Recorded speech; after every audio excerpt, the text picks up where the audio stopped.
Good morning. Welcome to CalSTRS Investment Committee.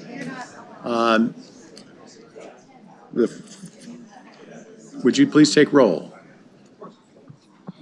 So Controller Cohen on the phone? Controller Cohen?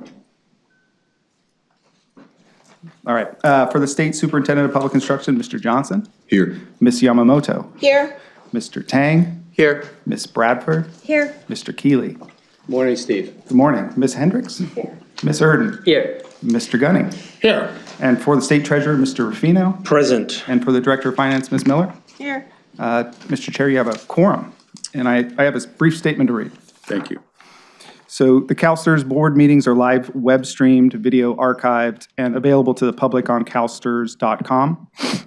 Individuals who wish to address the board should wait for the 10-minute public comment period at the end of the agenda item that the speaker wishes to address. For comments not pertaining to a specific agenda item, there will be an opportunity for additional statements at the end of the open session. Each speaker is allowed a maximum of 3 minutes to comment. However, if there's not enough time for each speaker to have 3 minutes, then the timing will be at the discretion of the chair. To protect the privacy of speakers under the age of 18 who wish to address the board, only their first name and affiliated organization will be provided, but other personal identifying information such as their last name, age, or school may not be shared. And since the last meeting, CalSTRS has received one form email from non-members asking for, quote, more directly pro-climate investments such as renewables, electric vehicles, and battery storage, unquote, and not to rely on ESG, which only considers immediate financial risks. And one email from a non-member asking CalSTRS to divest from fossil fuels. The first item on our agenda. Excuse me, I just want the administrators like that Controller Cohen is actually present in the meeting. We're just, staff has informed us she is present on the phone. We're just having some technical difficulties. Okay, thank you very much. The first item is to approve the committee agenda with flexibility. Is everybody say aye? Aye. Thank you. It is now time for public comment. Public comment will run no more than 30 minutes. We have 7 speakers identified. Each speaker is allowed 3 minutes. First speaker. Okay, our first speaker will be Valeria.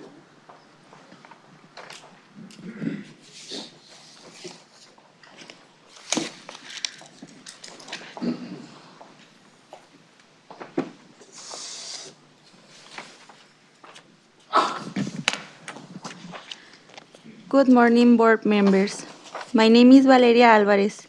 I come here today to tell you what it was like for me to work for an Apollo-owned company in your investments, because I think it is important to know how your money is used in your state. At Cardenas Markets, I suffered sexual harassment in 2 stores in Fontana, California. In the first store, I was harassed by my coworker and a manager in a different department, and I reported to the store manager and human resources. When nothing was to change it, I quit because it made me uncomfortable to go to work. When I left, I told the store manager that she made me feel like the harassment was my fault. Then I got hired in another Cardenas store in Fontana. I thought working there would be better, but the store manager there started sexually harassing me. He asked me to be his girlfriend, to go away with him to Las Vegas, and he started touching me. I filed a complaint with Cardenas at the end of December 2022. Cardenas replaced the store manager with a new manager, the woman who ran the store I quit from. She began retaliating against me, including touching me inappropriately.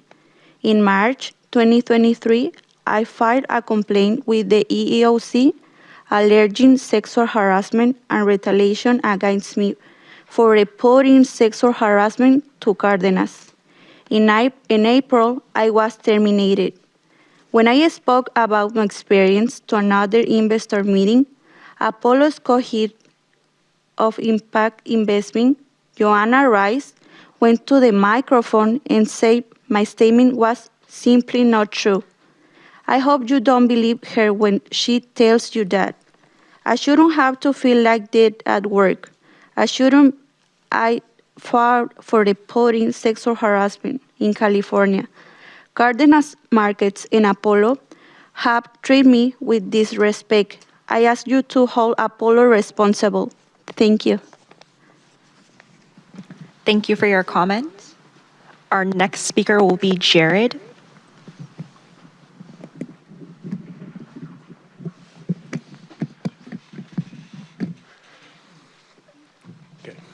Good morning, Chair, members of the board. My name is Jared Gaby Beagle, and I work for the United Food and Commercial Workers International Union. I'm here to speak about Cardenas Markets, a California grocery chain owned by Apollo Fund 9, a fund to which you have committed $300 million.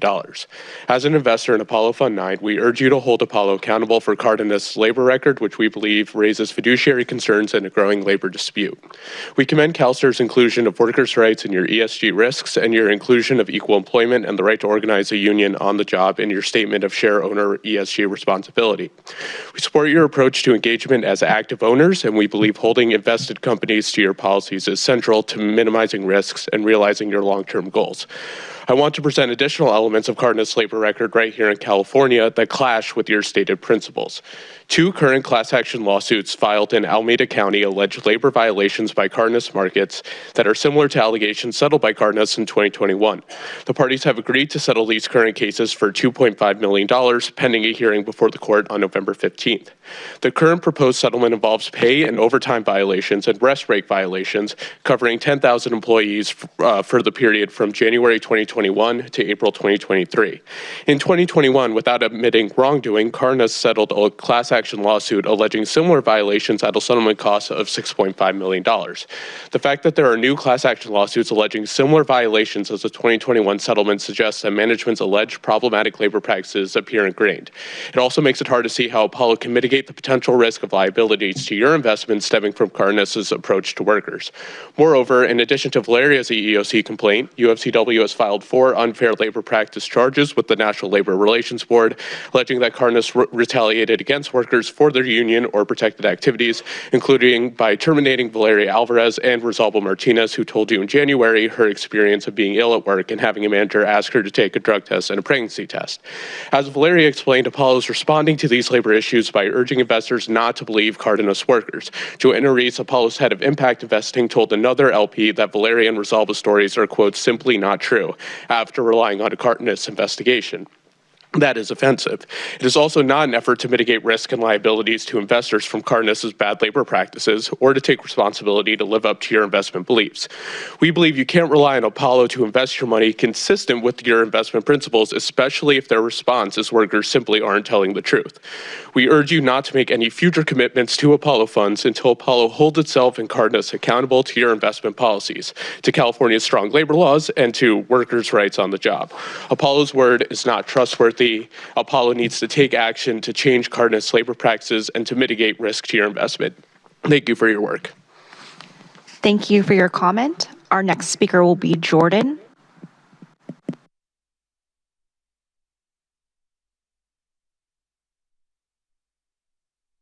Jordan Fine, lead research analyst with Unite Here, Local 11. Since we last spoke to CalSTRs, strikes have continued across Southern California hotels as employers have failed to meaningfully improve upon their prior bargaining position, offering no new money for wages, pension, or health insurance. We've begun conversations with your general counsel around this, which we appreciate, and wanted to come here today to update the board around some disturbing things that have been occurring in the hotels. On October 23rd, the Los Angeles Times reported that Los Angeles hotels have been hiring migrant refugees from a homeless shelter through staffing agencies to replace striking workers. According to the article, Los Angeles County District Attorney George Gascon is launching an investigation into working conditions for migrants hired at hotels based on information brought to him by Unite Here Local 11, which represents workers involved in the largest U.S. hotel strike. Gascon said he is concerned about potential wage theft and violations of child labor law. Migrant temporary workers have been employed at the Holiday Inn LAX and Pasadena Hilton, both operated by Ambridge Hospitality, which is owned by CalSTR's investment manager, Advent International.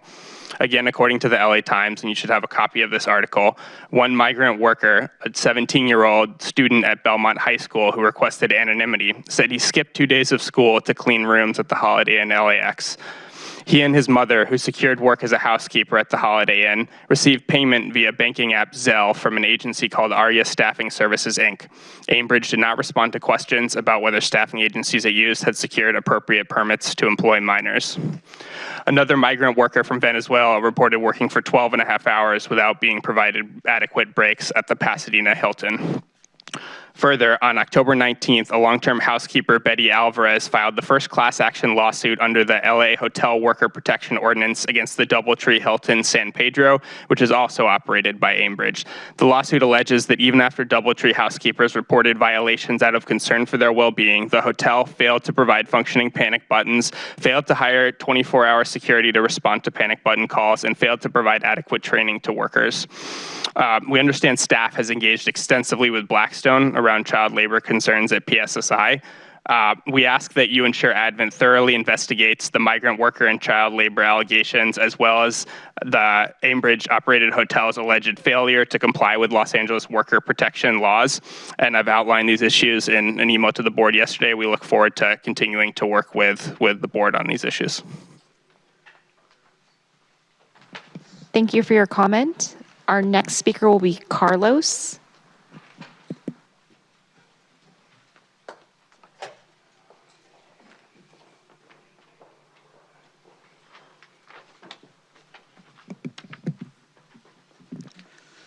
Good morning. My name is Carlos Moreira, and I have worked at the Holiday Inn LAX as a cook for 15 years.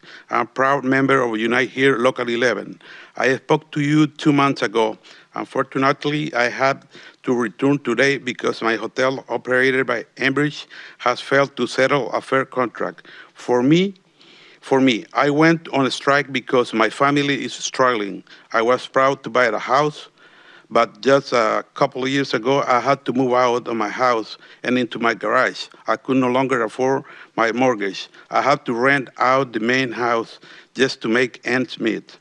Thousands of us have said, ya basta, enough, we deserve better, and what is why we went on a strike and are willing to do whatever it takes to win the wages and benefit we deserve. Now the hotels are desperate because our strike is working at my hotel. They use homeless migrant workers staying at a shelter on Skid Row. The hotels are taking advantage of the most vulnerable workers. Some of the migrants were among hundreds of migrants. Texas Governor Greg Abbott chip on buses to LA this year as a political stunt. These disgusting practices must end. CalSTR, please investigate whether the hotel and their agency have violated wage and our child labor laws. Thank you. Thank you for your comment. Our next speaker will be Cecilia. Cecilia will be followed by her translator.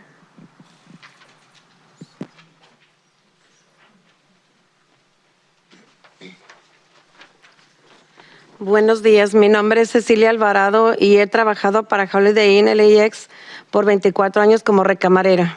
Good morning. My name is Cecilia Alvarado, and I've worked for the Holiday Inn LAX for 24 years as a housekeeper. Regresé a Caltrans porque después de 4 meses mi hotel no logró firmar un contrato justo que me permite mantener a mi familia. I've returned to CalSTRS because after 4 months, my hotel has failed to settle a contract that will enable me to provide for my family. Comparto un estudio en Campton con mi hija de 16 años. Pago $805 al mes por el estudio, pero solo porque hemos vivido allí durante los últimos 15 años. No podría permitirme algo similar en ningún lugar del área si lo buscara hoy. I share a studio apartment in Compton with my 16-year-old daughter. I pay $805 a month for it, but only because we've lived there for the past 15 years. I wouldn't be able to afford something similar anywhere in the area if I were to look for it today. Como madre soltera e inmigrante, dependo de este trabajo y no tengo nada más. para mantener a mi familia. Mi hija es el mundo para mí. Ella es la razón por la que trabajo horas extras con regularidad. Necesito estar allí para ella y asegurarme de que vaya a la universidad. As a single mother and an immigrant, I depend on this job and have nothing else to keep us afloat. My daughter is the world to me. She's the reason I work overtime regularly. I need to be there for her and make sure that she goes to college. Me despidieron al comienzo de la pandemia de COVID-19. En mi caso, estuve 2 meses despedida y fui de los primeros en volver a trabajar por mi antigüedad. Tengo que agradecerle a mi contrato de union por eso. I was laid off at the beginning of the pandemic. In my case, I was out for 2 months and was among the first to return to work because of seniority. I have my union contract to thank for that. Pero aún así volvimos a trabajar con mucho antes de que hubiera vacunas disponibles y el padre de mis hijos murió de COVID, por lo que tenía especial miedo de contraer el virus. Sin embargo, volví a trabajar para mantenernos a mi hija y a mí alojados y alimentados. But even so, we returned to work well before any vaccines became available, and the father of my children died from COVID, so I was especially scared of catching the virus. Yet I went back to work because I had to keep my daughter and me housed and fed. Ahora las ganancias de nuestro hotel han vuelto a los niveles anteriores a la pandemia, pero nosotros, sus empleados, estamos peor. ¿Cómo puede ser? Te diré por qué. Mi hotel eliminó la limpieza diaria de las habitaciones y está obligando a menos empleados a trabajar más. No es justo y no está bien. Por eso mis compañeros y yo tomamos la difícil decisión de hacer varias huelgas durante el último mes. Now our hotel's profits are back to pre-pandemic levels, but we, their employees, are worse off. How can that be? I'll tell you why. My hotel eliminated daily room cleaning and is forcing fewer employees to do more work. It's not fair and it's not right. That's why my coworkers and I took the difficult decision of going out on strike several times over the last months. Insto a Caltrans a que le diga a Advent y Blackstone que resuelvan las disputas laborales. Al fondo le interesa resolver esto. Gracias. I urge CalSTRS to tell Advent and Blackstone to resolve the labor disputes. This is in the fund's interest to fix. Thank you. Thank you for your comment. Our last speaker will be Crystal.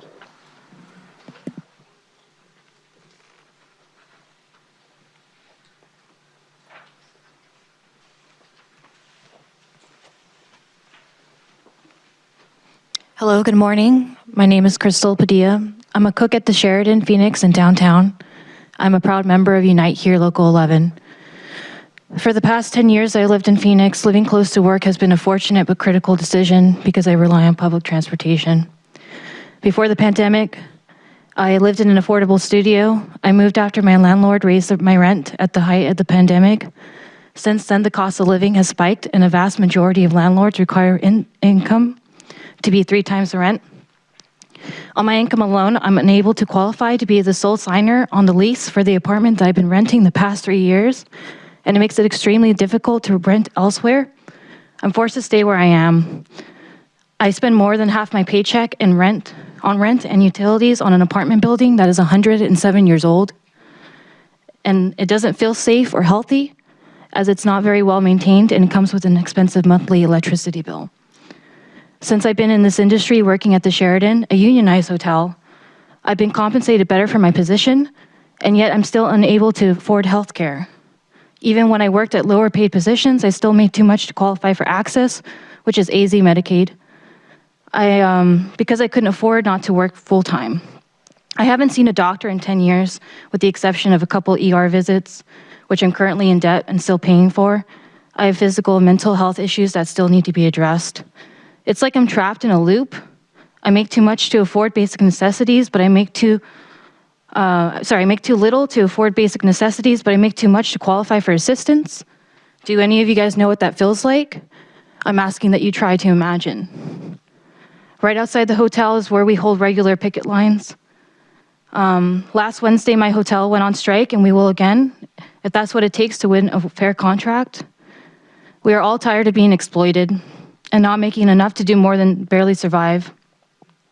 My coworkers and I have helped Blackstone reach a worth of $1 trillion, and it's not right. They're not settling the labor dispute at the Sheraton or other hotels in its portfolio. We also filed a federal unfair labor practice charge alleging the hotel unlawfully terminated my coworker and friend, Matt Pina, due to his union activity and conducted unlawful surveillance of picketers since July. Matt has been testifying at investor meetings and picketing with us, and now the hotel has fired him. Instead of retaliating against union supporters, Blackstone must resolve the labor dispute. Thank you. Thank you for your comment. That is the conclusion of public comment for item 2. Let me just say, as always, we appreciate these items being brought to our attention, and that, I can speak for all of us at this dais that we all believe that it is unjust to treat workers unfairly and without justice.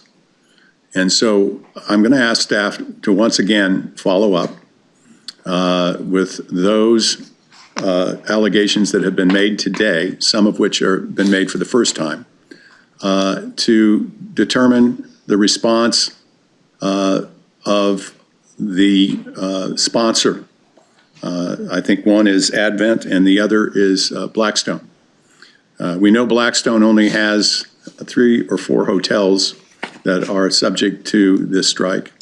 And I'm not sure where that all stands, but I know that we recently met with Blackstone, Scott Chan and I, and brought these issues to the direct attention of the president of Blackstone, John Gray, and told him that we listen.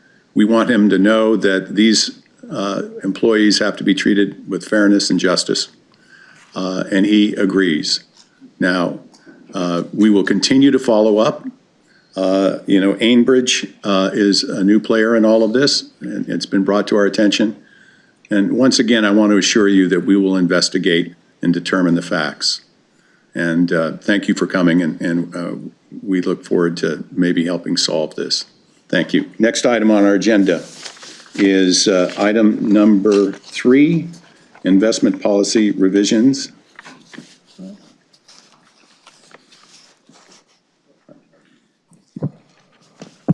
As the team comes forward to present, I have been saying to you, and for the audience didn't know, in closed session, every year I do a evaluation with the board.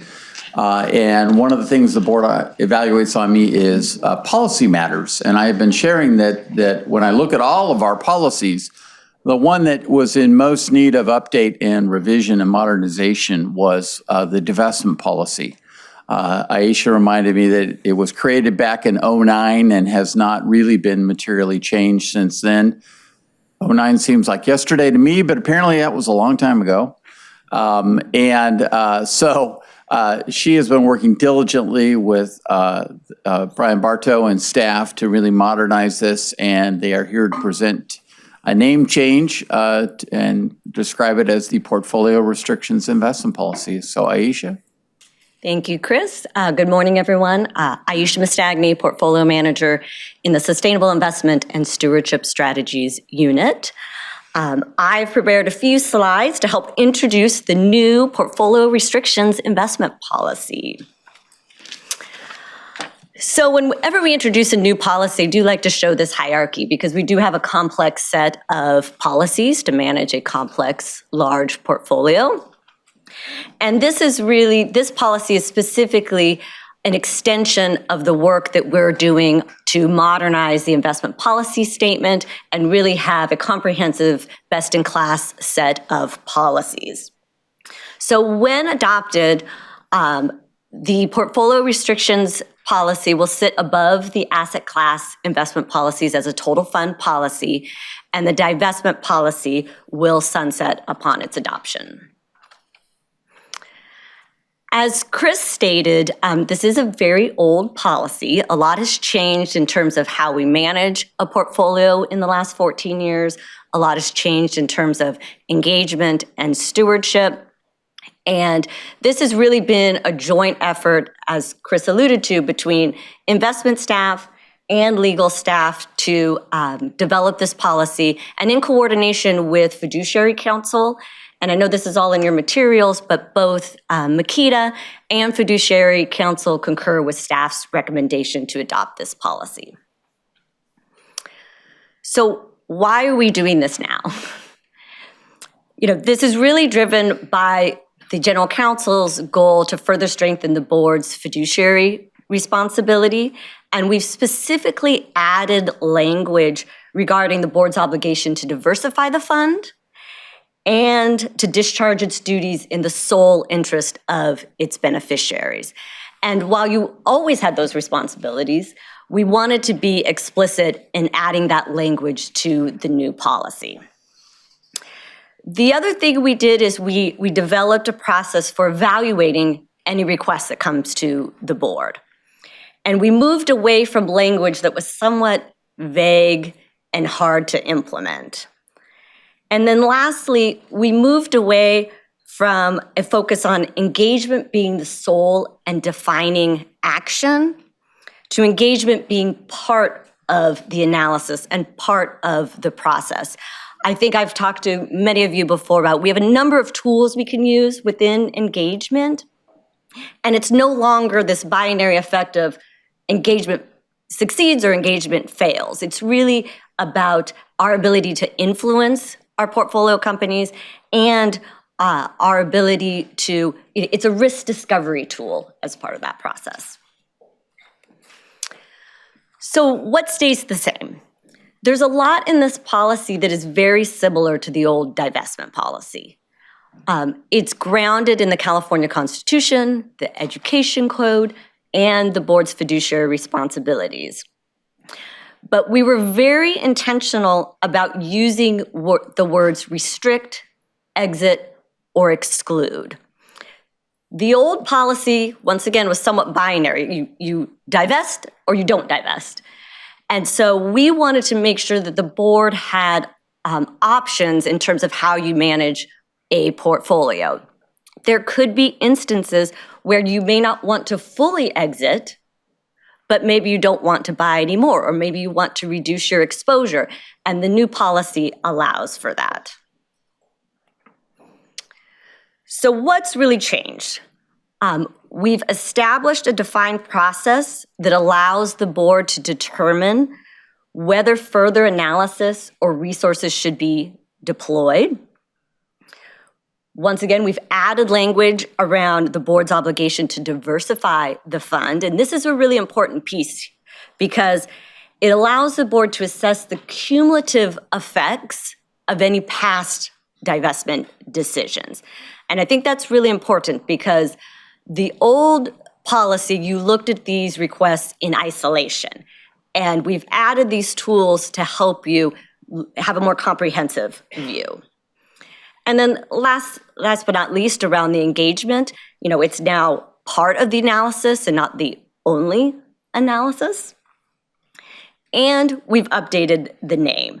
The old names, it presupposed the result of the process, and we just think that the portfolio restrictions better defines all the options that the board has available. And just lastly, I think it's important to note that this doesn't change any actions that the board took under the previous policy. The board still has a obligation to monitor those decisions, which is why you'll continue to receive the securities restrictions cost report. And the board always has had the ability to revisit any of those decisions. So I will stop there and take any questions. I don't know if anyone else had anything to add. Any questions?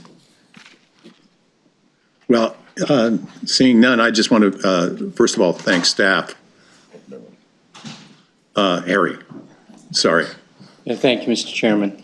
I was curious as to whether or not our consultants, Mika Malone and Steve McCourt, will comment for the record. I know there's a company memo in the materials, but I think it would be helpful for them to opine on the proposed recommendation at the meeting. Thank you. Go ahead, Steve. Great. Yeah, Steve McCourt, Makita Investment Group. And for the record, Makita provided a memorandum in support of the change in the policy. As we highlight in the memorandum, we were engaged with staff over several months in the drafting of this revised policy. From our perspective, the comments that Aisha expressed here and the written item in your packet reflects sort of the end result of a lot of thought about how best to modernize this policy, and we concur with staff's conclusions and their recommendation. Thank you, Steve.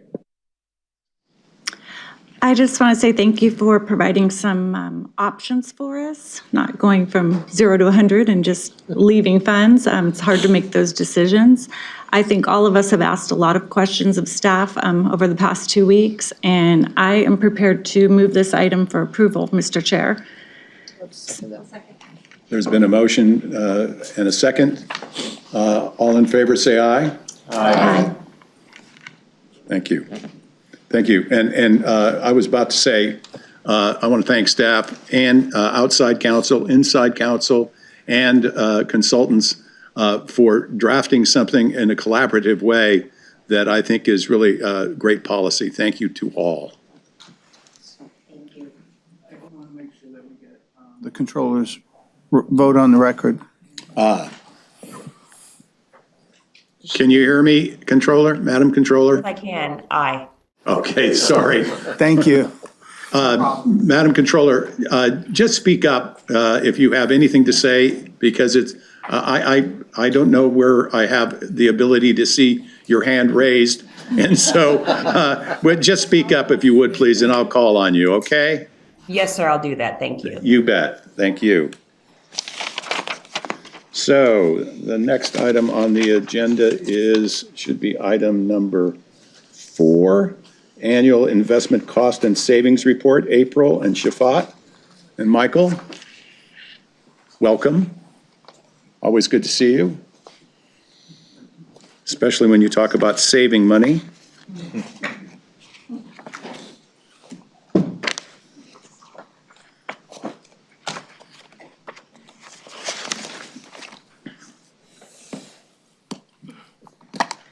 Hello, I am April Wilcox, your Director of Investment Services, and I'm very excited to introduce our annual reports. We have our cost report and our collaborative model savings report. We're going to present both of these reports together, and they are both for calendar year 2022.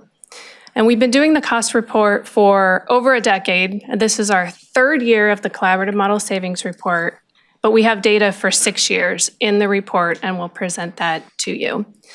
So before we dive into the details, I wanted to really set the stage and take you back in time to 2022.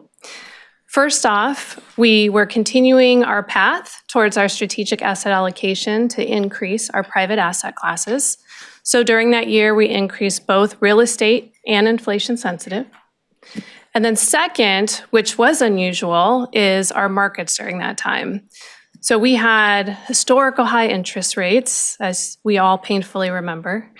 But at the same time, we had double-digit losses in global equity and fixed income and double-digit gains in real estate. And so this disparity increased our private assets even more and pushed us even further along our strategic asset allocation to going towards more private asset classes. So as you may be aware, private asset classes are more expensive, and so this led to an overall increase in costs for 2022. But I wanted to remind everyone that even though private assets are more expensive, they also have higher returns that more than offset the costs in the long run, and they also are critical to our funding plan and to the diversification of our portfolio. So I will leave you with that, and then I will pass it off to Mike, and we will dive into the numbers. Thank you, April. Mike Dunnigan, Investment Performance and Compliance. And looks like we're missing a slide, but All right, I'm going to start with this slide. Slides are a little bit out of order, so I'll go back and forth. But so I want to start off with a visual of public versus private, where we look at the total net asset value, which is that circle on the outside, and then our overall costs, which is the circle on the inside. And this is really to give you the theme of all of the charts and tables that you saw throughout their report. So if we talk about private assets, they actually went up 10% in 2022. If you look at our public assets, they went down 10%. And this is due to what April mentioned, market movement, but also changes in our strategic asset allocation. We have purposely been moving from public towards private over the last few years, and that's an intentional decision. Now, when we look in the middle, you see that private costs are 92% of our overall costs, while public is only 7%. Now, this is consistent with prior years, so there wasn't a big change, but it's also expected. So we know that private markets, I think April just mentioned this, private markets have more expense, but they have other value that we use, which is diversifying risk and have a higher long-term expected return. So when we talk about overall investment costs as a whole, 2022, since we've started tracking investment costs, this is the first time that our net asset values actually declined in all of that time, so the last 8 years. But it wasn't consistent. So public markets went down, but private markets actually went up. And this has an effect on our cost ratios. So when we have more private assets than in previous years, our costs are going to go up. And as you see that trend line at the top, the gray trend line, you can see over the last 3 years, we've increased our costs, and this corresponds to kind of a ramp up on the private side. When we look at portfolio costs and carried interest separately, which is the blue bar is portfolio costs and carried interest is the orange bar, we see that they both increased over the last year. Carried interest we look at separately because that's really only paid out if we make money. So if we sell off something and realize a gain, that's the amount that we have to share with the investment manager. Now, portfolio costs are more tied to management fees and operating expenses, so I'll go into the drivers of their increase on this slide. Now, portfolio costs, which was that blue bar that we showed before, they went up around 9% in 2022, and really, this is tied to 3 factors or 3 levers that can kind of make this move. We're talking about asset growth, strategic asset allocation, and then the collaborative model. So for asset growth, we're really talking about any change in net asset value is going to have an impact on our management fees. So our public markets actually went down, so that gives us a little bit of savings in management fees, but private markets went up, and private markets are also more expensive than the public markets, so the net impact of all of that actually drove our costs up around 5%, 5.6%. The asset allocation, this is more about the shifting from our target from public towards private, and that's going to give us some more costs that are exclusive to privates, like portfolio company fees.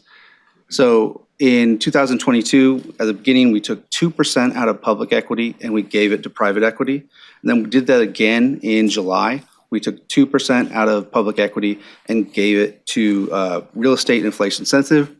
And this actually increased our portfolio company fees by around 3%. Now, the collaborative model is the last piece, and that's usually talked about as far as savings in regards to shifting towards co-investments. So our co-investments actually, over the last 4 years, have grown tremendously. We've seen the value triple, and we've seen the number of co-investments go from 100 to 200. So that growth has actually increased the operating expense we need to support that model, and that was around 0.7%. So that is more than covered, though, by the collaborative savings that we're going to discuss later today. But when we add all 3 of these together, you can actually see that portfolio costs went up 9.4%. When we look at the capture ratio, that's really how much money we captured from our profits. What's the percentage that we actually get to keep versus what gets paid out from an expense perspective? If we look at that orange line at the bottom, that's actually the average private capture ratio, and the green line is the average public capture ratio. So you can see our 8-year total capture ratio actually decreased 3% in 2022, and that's actually directly correlated to this increase in private assets. So as we shift from public to private or vice versa, you're going to see the capture ratio kind of shift in the same direction based off that. And then finally, we had our peer comparison where we have a third-party service actually create a peer universe to compare our costs to. That's made up of 14 global peers. That peer universe actually, for the first time since we started tracking this, we were actually more expensive than that peer average, but less than the U.S. public fund average. But this was directly related to our asset mix. So we have more external management than our peers and slightly more privates. But when you adjust that peer average and that group of peers to have the same asset mix, you actually see that we're 7 basis points cheaper. And then that would save us, we're paying less in costs, or we're paying less for similar services, and that saves us $210 million overall. So I'm going to pass it over to Shafat to talk about the collaborative model. Thank you, Mike. Good morning, members of the board. Shafat Hassan, your head of investment performance and compliance. I am presenting item 4B, collaborative savings report. Now, to understand what is in this report, let's take a quick trip back to 2017. I think today's theme is to, keep going back in time. So back in 2017, yes, we'll get there as well. So back in 2017, staff came to this board and presented a case to bring more assets in-house, specifically the private assets where staff would be managing those assets using internal resources. At that time, the case was made that doing so would save us annually between $200 to $300 million roughly in management fees and carried interest. What you're about to see in this report is the results of those decisions that you supported and allowed staff to make. So I'm very pleased to say that over that 6 years, we were able to save over $1.6 billion. Just in 2022 alone, we saved $428 million in fees and carried interest. Also during this year, you heard Mike say that we actually ramped up our investments in these type of in-house private strategies. We tripled those investments in number. And so one thing we ask ourselves, what is this recipe to be able to grow the savings or even maintain these savings into the future? And if you ask me, I can summarize these into 3 broad criterias. 1, generally speaking, what is the performance of the private markets going forward? 2, the availability of these type of deals and the actual type of deals that are available. And 3, staff's ability to execute timely on these deals. So collectively, all of these efforts, we call them bending the cost curve. And I know Scott will shed some additional light on that. Great. My name is Scott Chan. I'm the Deputy CIO at CalSTRS, and I'm actually going to talk a little bit about the future. So it's back to the future. Chris coined the phrase maybe 4 or 5 years ago, bending the cost curve. And we're not talking about bend it like Beckham here. We're talking about bend it like Ailman. But I think it was a great analogy to describe this effect that we are moving more of our assets into the private markets, which are going to be higher cost. So our solution has been to try to bend that cost curve, save costs through the collaborative model. And, if we looked at the asset allocation that we just completed, we are moving again in that direction in the future. We move 4% from global equity to targeting 1% in private equity, 1% in inflation sensitive, and a couple of percentage points to private credit. So the future is going to continue along that side, and we're going to look to bend that cost curve. If you roll back, and I think what Shafat was saying in the past, about 5 years ago, we thought we could save an additional $200 to $300 million a year in annual cost savings. The last year, $428 million in annualized. Looking forward, we hope over the next 5 years to save an additional $200 to $300 million per year, getting the annual rate to hopefully call it $600 to $800 million, $600 to $700 million a year in savings annualized. So that would be our new target. But I also want to introduce that we've been evolving the collaborative model. And so initially we were looking to save on co-investments, separately managed accounts. But as we look to the future, we're doing more and more of joint ventures, controlling the asset from a risk basis, but also ownership, where we're sharing in the economic benefits. And I was fortunately invited to sit in on the real estate meeting. Julie invited me. They had a segment where they were evaluating some of their collaborative model deals, and in the real estate operating companies that we had ownership in. It was adding somewhere in the neighborhood of 3 to 7% in the investment rates of returns over time, so a significant amount. That's not captured in these cost reports, but as we evolve, we're going to try to find ways to measure and monitor that as well for you in the future. So anyways, I would want to just to conclude with that evolution and talk a little bit about the current environment, because I think it's important to understand that, and both April and Shafat were mentioning this, transactions have slowed significantly in the market. So in the private markets, we're seeing 50 to 80% declines in transactions. And so if the market sort of stays in this mode, we're going to be doing less and probably them being able to save less over time. So I think that the line can be volatile from year to year, but keep your eye on the bigger picture, that bending of the cost curve, because if we look beyond this current environment, maybe 2 years from now, 3 years from now, 4 years from now, 5 years now, transactions will come back, and every dollar we look to save costs. I mean, we aim to be a low-cost fund. So with that, I'd like to open up to questions. Madam Controller, I'm going to seek a question from you if you have one. Thank you very much. No, I have no questions. I met with the team earlier yesterday and got my questions answered. Great. Thank you very much. Sharon. This is a great report. I like Shafat, the theatrical, when you clicked on that slide and seeing that $1.64 billion savings over 6 years, that's impressive to the team. So I just want to acknowledge that.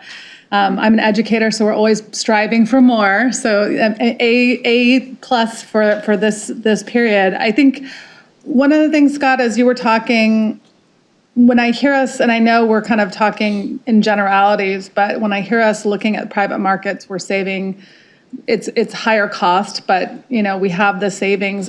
I just get a bit, I appreciate you adding the context of ownership and co-invests, but obviously we have people speaking, today. There's a lot of challenges in the private markets, right? Just on a governance perspective and so I would hate to have people walk away from this conversation hearing CalSTRS is we're just moving from public to private more and more, and that's the future. So I just wonder if you could, I don't know if it's a question, I guess it's more of a, obviously a lot of institutional investors are looking at private equity and places like that to reach their bogey, but I guess I get concerned when we say things like, private market is the future, or if we're moving in that direction. I think a lot of the public have concerns about that movement. And so, again, we're trying to make money in a very challenging environment. So I think a lot of people understand that, but I also would hate to kind of walk away from this conversation thinking that it's just about cost savings. I think costs can come in other things besides just, monetary. So I just wanted to raise that as not a concern, but just a thought in terms of our messaging or how we're communicating about this. Yeah, no, thank you for mentioning that, Sharon. And I do want to draw out the larger picture that we undergo the strategic asset allocation every 4 years, and we make the determination of where we want to be from a target asset allocation. We have been deciding to move more into private markets because of that risk return. But to another question that I think you're getting at is every time we evaluate one of our partners, whether they're public or private, they have to be aligned with our values and in the ways that we want to operate. And so we thoroughly vet every manager. We visit them frequently, as Bill was saying. We were out just a few weeks ago in New York, making the case and demanding to engage with our private equity managers. So I think hopefully that I'm not sure if I could accurately answer the question, but we'll try to put that more in perspective as we talk about it, the larger picture of the asset allocation. And it is a decision. We could decide not to move more into private markets, but I think holistically, if you looked at the history of it, it's been a great move diversifying our portfolio, but we continue to engage with them. Denise? Thanks, Bill. Scott, I just wanted to add, in case our constituents don't know, that when we talk about cost savings, we're also already including what it costs for our CalSTRS staff, because I think that's really important for everyone to know. Oh, yeah, thank you for noting that. Yes, absolutely. Chairman Keeley. Thank you, Mr. Prasad. One comment and thought on the cost savings of $1.6 billion since inception. Those are dollars that I view that go towards the unfunded liability and our ability to get to fully funded. So I see, both sides of that balance sheet. These are dollars that the fund needs, and we commend you on the excellent execution. Scott addressed it somewhat, but Scott, can you speak a little bit, or anybody, to the importance of the quality of the managers? It was reassuring to hear you talk about aligning our values and ensuring our values are communicated to our potential partners and our current partners. But can you speak to the importance of manager selection, specifically in private equity and real estate, and the dispersion of performance and how important that is to the success of this program? Well, I think you really hit the nail on the head, Harry. The selection is incredibly important. And we've always had this mantra of trying to be a partner of choice, aspiring to that. And we have a great foundation, because if I looked at the private markets, the expertise we have in private equity, the expertise we have in real estate, inflation sensitive, I think we're known, without bragging in the market, I think we're known as very knowledgeable, very experienced operators with relationships that span years and encapsulate the full scope of all the relationships available in the marketplace. And so with that being said, it's not just a who do we select, but it's also on the other side, who do they select? Because we endeavor to do more with every partner and leverage our partnerships for greater value, as we were saying, moving into co-investments, SMAs, joint ventures, et cetera. To do that, you really need to engender the trust of your partners in order to get to those levels where they're comfortable in sharing the economics, or they're comfortable that, frankly, you're going to answer same day on a co-investment deal, yes or no. And I get reflected back to me all the time that we're one of very few organizations that are able to execute at that level, particularly in the U.S., but even globally. So I think that's really gets to the heart of it, Harry. I appreciate that, Scott, because there's a skepticism that I have. I think it's a healthy skepticism as to why a partner would be willing to share more of the economics with us when there's so many institutions that are chasing opportunities. So it's possible, we're doing it, and we need to continue to protect and build upon that to ensure that we reach our ultimate goal. Thank you, Mr. Chairman. Thank you, Mr. Chairman. Mr. Ruffino. Thank you, Mr. Chair. And want to ditto the comment of appreciation on the $1.6 billion. It's substantial. It's great. The college professor gave you an A+. The treasurer gives you an A++. Question. So does this cost report provide staff with any actionable information? And if so, what action might you consider? So yes, I would say it does. So costs are an important part of the investment decision. And we do a thorough review of all the costs that we collect at the end of this report and share it with each of the asset classes, and they dig into it and then do analysis on whether if they see spikes in cost, do they need to go speak to a specific manager or a specific strategy that has too much cost. So they actually manage it from that perspective and are looking at, okay, if our costs have gone up, why did they go up? And do we need to evaluate the managers and what happened? So that's really how they use it. Thank you. Thank you, Mr. Chair. Thank you, Mr. Rufino. Gail Miller. Thank you, Mr. Chair. So I'm not going to belabor some of the other pieces. I do just want to reiterate what the chair said, that I do think this is about unfunded liability. I think we just have to get really clear on that these are savings that go to a significant unfunded liability and not to other parts of the enterprise. So the better we can understand that, I think. I appreciate how hard the team is working. I think a natural evolution that we'll hear from our consultants, if they can speak after, is just that we will start to see a plateauing in the savings. But I think what was really helpful on the conversations that we had are all the other ways that you're looking at incorporating new savings and the different places that we can look. I think that we'll continue to learn more about that. But I'd love just to talk a little bit about the relatively minor but important savings potentially in maybe in global equities that we've spoken about, and the other places that you've talked about savings. And then finally, I just can't underscore enough that being a partner of choice with everything that Ms. Hendricks spoke about in terms of making sure that it's consistent with our values, but being a partner of choice and actually partnering, I think it's helpful for folks to really understand how those partnerships drive savings and how they're reflected in the cost report. So those three items really quickly: other places for savings, partner of choice, and then just the emphasis on I think the ways in which it goes to the unfunded liability, and then anything, Mr. Chair, with your permission, that are consultancy in terms of future savings.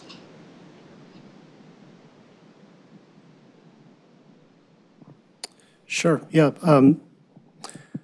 So for global equities, we have roughly, and I'm looking back at June, 80% of our portfolio now being 75% of our portfolio is managed in-house, and we are a very low-cost producer. If you looked at the cost report on the capture ratio in particular, you'll notice how efficient our global equity is. And I would just want to commend June and the team. I think, since you've been here for, call it 7 or 8 years. Here over 9 years. 9 years. Not to correct you. Gosh. Time flies. But I want to say we've moved the footprint to more direct in that time period, roughly 10 to 20%. What's the number, June? Do you know offhand? Doubled the dollar amount that we brought in, that we're managing. Yeah, so we have made significant strides in global equity. So hopefully that answers that question for you. Mr. Edelman was just I think we're going to look at just a couple other ways that will continue.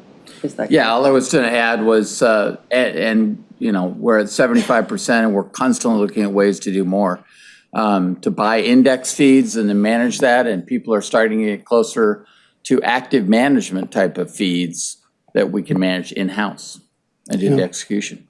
There still is some running room in private equity, I believe, because we went from 1 or 2% up to, call it 20% or so of the NAV. And we have aspirations to move to 35%. That also doesn't get encapsulated into the numbers right away. It takes time because it lags a bit in private equity. So I think there's significant running room there to do more co-investments as well. Estate, one of the things that we are exploring to see if we even make sense to add in the savings report is the line of credit, the facilities that are used to fund some of the real estate investments, what kind of fee breaks or interest rate breaks we're getting in those facilities versus what's out there in the market as interest rates. So that is also something that we will assess and look into. I think the important piece of both of those is that there's actually savings that aren't incorporated just based on the innovative ways that our team works both on the credit facility, on the real estate side, on the partnerships, on the private equity side. So how we incorporate that in the longer term. Great. And Steve McCourt from Makita, just with a few comments on the cost report and the savings report. For the record, just want to state what we've stated multiple times in the past. The fact that CalSTRS as an organization evaluates costs annually at this level of detail is very much a best practice in the industry. You are very much a leader in this practice, and every year that we review the report, our observation is it gets more detailed and more valuable for you as an investment committee. I will agree with a handful of comments that were made related to cost trends being volatile year to year. So it's important as you get more of these reports over time to evaluate the long-term trends, not the blips each year, largely because of the way that the costs and the savings are being measured here in a very precise way, subjects them to idiosyncratic increases and decreases in any given year. But over a 5 or 6 year period, the trend should be pretty clear. I'll highlight that CalSTRS, as Shafat noted in her slide, across asset classes tends to have lower fees than its peers. Part of this is a consequence of your staff for many years now being laser focused on the collaborative model and identifying ways for fee savings. Part of it is you're larger than a lot of your peers too, so you benefit from economies of scale in most of your asset classes. I also want to highlight that, as was mentioned before, so I'll reinforce somebody else's earlier comment, carried interest is appropriately included in the cost report as a cost to the plan. It is, but it's a contingent cost. It's a cost that you bear when your private market strategies produce profit for you. So it should be measured, but the way those costs will go down is in years where the returns are not strong. So the hope would be that your returns are strong and that there's a carried interest that's paid on those returns as a consequence. I want to make a comment on the $1.6 billion because I want to make sure that it's not underestimated the value of that. The value to the plan and the unfunded liability is not just the $1.6 billion you saved. It's the $1.6 billion that is now left in the plan to compound over time. It's much, much more than $1.6 billion, and that's the value of fee savings in a portfolio. Final thing I want to highlight is the concept of diminishing returns in the collaborative model. In plain English, the low-hanging fruit of the collaborative model has been picked. So, and it was great that it was picked, and you will continue to benefit from the fee savings from that low-hanging fruit. The ability to, from this point forward, extract additional savings from the collaborative model will get harder and harder. And so I just want to highlight that that's a natural and expected part of the cost savings curve.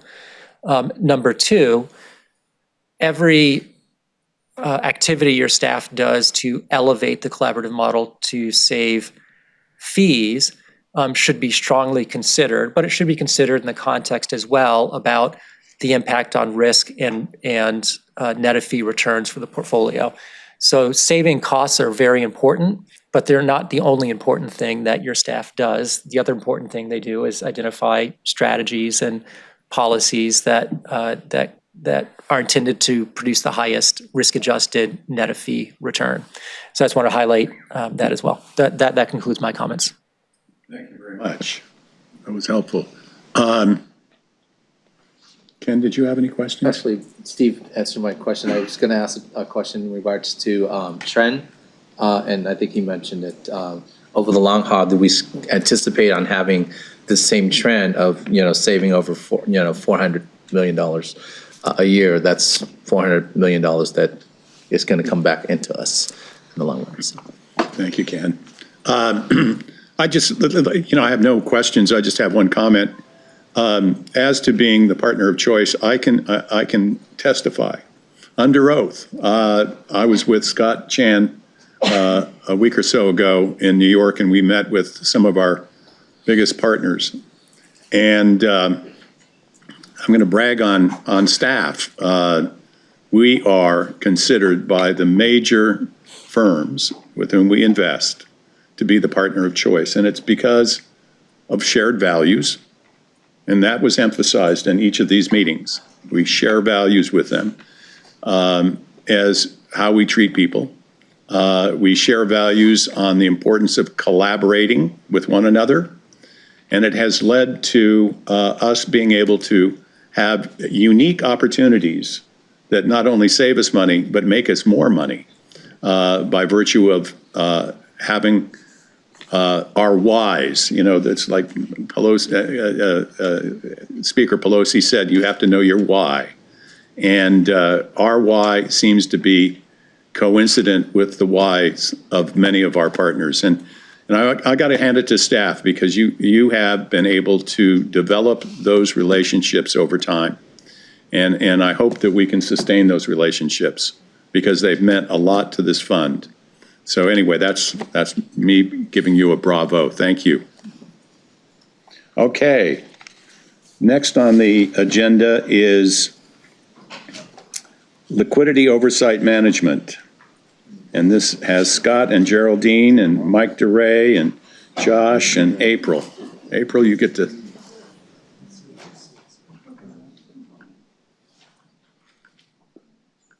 She's going to sit back down.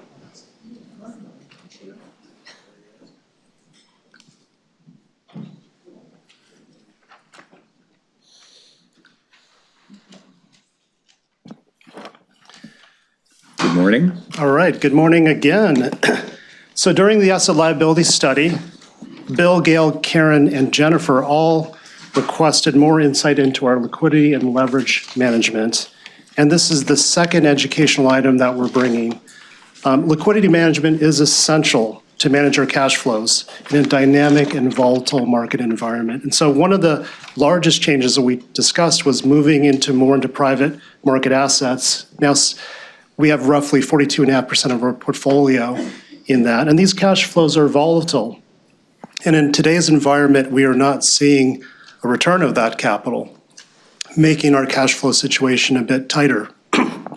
So we think that adding greater flexibility and tools is going to significantly benefit our ability to manage the portfolio with a minimal amount of risk, including the two topics we'll discuss today: total fund leverage, which is debt in addition to the debt we have in each of our asset classes, and which we can access at the total fund level, most likely at a cheaper, more efficient cost.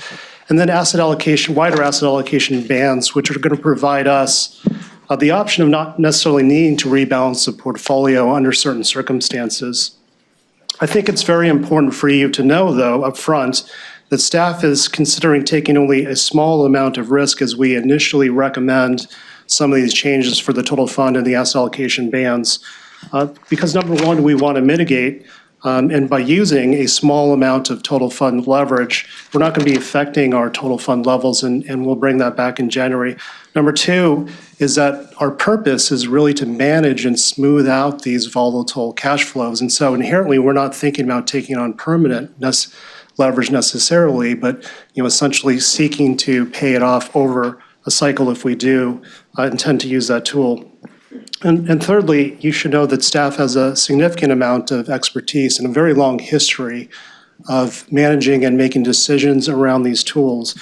But even so, even though we have a lot of knowledge and expertise, I see this as an evolution where we're going to want to start slowly, ensure that we've mastered those smaller steps and evolve over time. So with that being said, I'm going to hand it over to Geraldine, who's going to provide some specific examples. Good morning, Geraldine Jimenez, Senior Investment Director, Public Markets. So we thought we'd walk through a few examples of what we mean about using leverage to manage cash flows and exposures and actually mitigate risk, which is not really intuitive, right? I'm going to use leverage to reduce risk. But I'm going to take you back to a time in 2008 where a lot of us, it's called the Great Financial Crisis, and there's a good reason for that. If you look at the screen, we lost almost 10%. There was a difference in our 10% of our public market exposure. So we were different than our strategic asset allocation. And that's risk, right? That's active risk. Well, there was a big outcome. That year, we lost 26% value in the portfolio. So I'm trying to shock you for a reason. It's real, it happened, and about $44 billion. So it's a big number. And so what did that mean? We weren't able to rebalance. We actually reduced our commitments to private assets that we had at the time. So there was a significant challenge. So now I'm going to walk you fast forward. And I do want to mention there was multiple things that the board has done and staff recommended since then to mitigate that risk, meaning you added inflation sensitive, you added the risk mitigating strategies, and just recently you added private credit, which also has a diversifying stream of returns. We're going to now talk about another tool. Go back, sorry. So now this was 2020. Remember that pandemic horrible experience we all lived through? Well, the markets were pretty tough too. So notice there in March 20, okay? So the green line is using the derivatives we used, and the gray line is without. So if we didn't do anything, as we didn't do in 2008, we would have a larger underweight. So again, active weight would have been larger at almost 12%. Instead, we have about an 8% underweight. So again, we reduced our active risk by using derivatives to actually buy back into the equity markets. And this added value, and I was really happy when you were talking about the last slide, we were talking about the value added. We added $1.4 billion with that positioning. That's a big number, going back to our liabilities. So this is what that leverage that we put on at the time did to help us manage through this crisis. And later on, you'll see, if you go to the next slide, this is actually then the leverage numbers during that period. So you can see 2020, there it is, December, and into one December to the next. We actually got up to 4%, and some of that leverage we were using was, again, to get market exposure, but to continue committing to the private assets. And so the number you're not seeing from 2008 is once you stop committing to your private assets, it's actually multiple years later that you see the reduction in performance on the portfolio. So these are both really important concepts of how using just a little bit of leverage actually reduces risk and enhances return. Next slide, please. Then I'll hand it over to Josh. Great, thank you. So I'm Josh Diedish. I'm one of the interim co-directors for the investment strategy and risk team. And so I think what Geraldine just showed really kind of sets up one of the big goals that we have for this item, and Scott said it at the beginning too, which is we really wanted to provide some background in anticipation of coming back in January with two updates to the investment policy statement. And so one of them is actually adding leverage and formalizing some of what Geraldine talked about and providing flexibility. And I think that really is the big theme of the policy updates that we're talking about coming back with, really is to add that flexibility. And what we're really wanting to highlight for you on the leverage side is what that might look like for us. And Geraldine at the end will talk a little bit about what our peers do, different uses of leverage. But for us, this is really one tool in the toolkit to smooth cash flows and smooth the asset allocation across these different types of cycles. And we've, in the last 25 years, experienced three very different types of environments like this, going back to the dot-com bust and 9/11, a much longer drawn-out period of equity downturn, the great financial crisis that Geraldine highlighted, this really deep drawdown and recovery, the COVID crisis. These all can play out in different ways. And so what we'll be looking to do is really use leverage to smooth these cash flows and we make it look nice and neat and tidy, you know, that we sort of have this drawdown and cash flow slow, and we're doing this and then reducing it as the market recovers. But what we're really looking for is the flexibility to make these decisions along the way, because we won't know what's happening. So the first one that we'll come back with really will be this leverage policy to support flexibility from that end. And then the other, if you can go ahead and go to the next slide. The other is really looking at the asset allocation bands. And some of you have heard Chris talk about the history of this, you know, in terms of thinking that the market would go this direction. But I actually think the tighter bands that we had historically made a lot of sense. The portfolio 20 years ago had something like 10 to 15% in illiquid assets. So we had a much different portfolio. Fast forward to today, our allocation to illiquid assets, this is something we've talked about quite a bit, has doubled. And so when we take that as a backdrop with the doubling of the illiquid assets, we've talked about, you know, being a mature pension plan with cash outflows every year, adding flexibility to let the portfolio get farther away from targets might be the optimal choice. And that's really what this is all about. It might be that we want to use leverage to smooth and rebalance, or we may want to let the portfolio get a little bit further away from targets. And so that's really kind of the theme that I think we're talking about with these items, really, is that flexibility. So just a little bit about what our peers are doing. So our compliance team went out and did a survey of our peers. As you can see from this list, it's not uncommon to use between 4 and obviously the 40 is a big number and nothing we're talking about here. But it is not uncommon. Some have it in their IPS, or investment policy statement, which is what we're talking about adding in. And some have it actually integrated into their strategic asset allocation. That is not what we're talking about doing here. We are talking about short-term leverage to manage through and smooth cash flows and reduce risks. So very different. So a little information here. And then Scott? Great. So in January, we will bring back a first reading of these two recommendations for the total fund leverage and wider allocation bands. And with that, we're going to bring a deep dive in terms of the major risk areas. One is the risk to the funding ratio, and the second is the execution risks. And we'll tell you why we think those will be small and mitigated.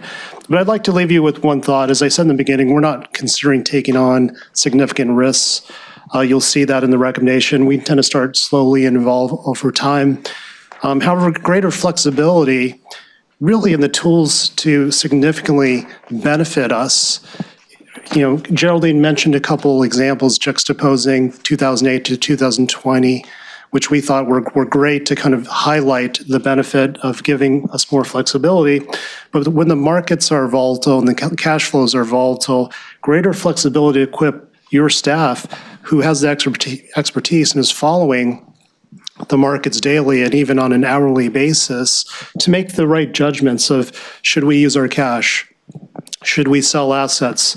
Should we stay put and let the market rebalance us? Should we utilize leverage? We have a long history and expertise in making these judgments, and we think now is the right time to start to expand that toolkit.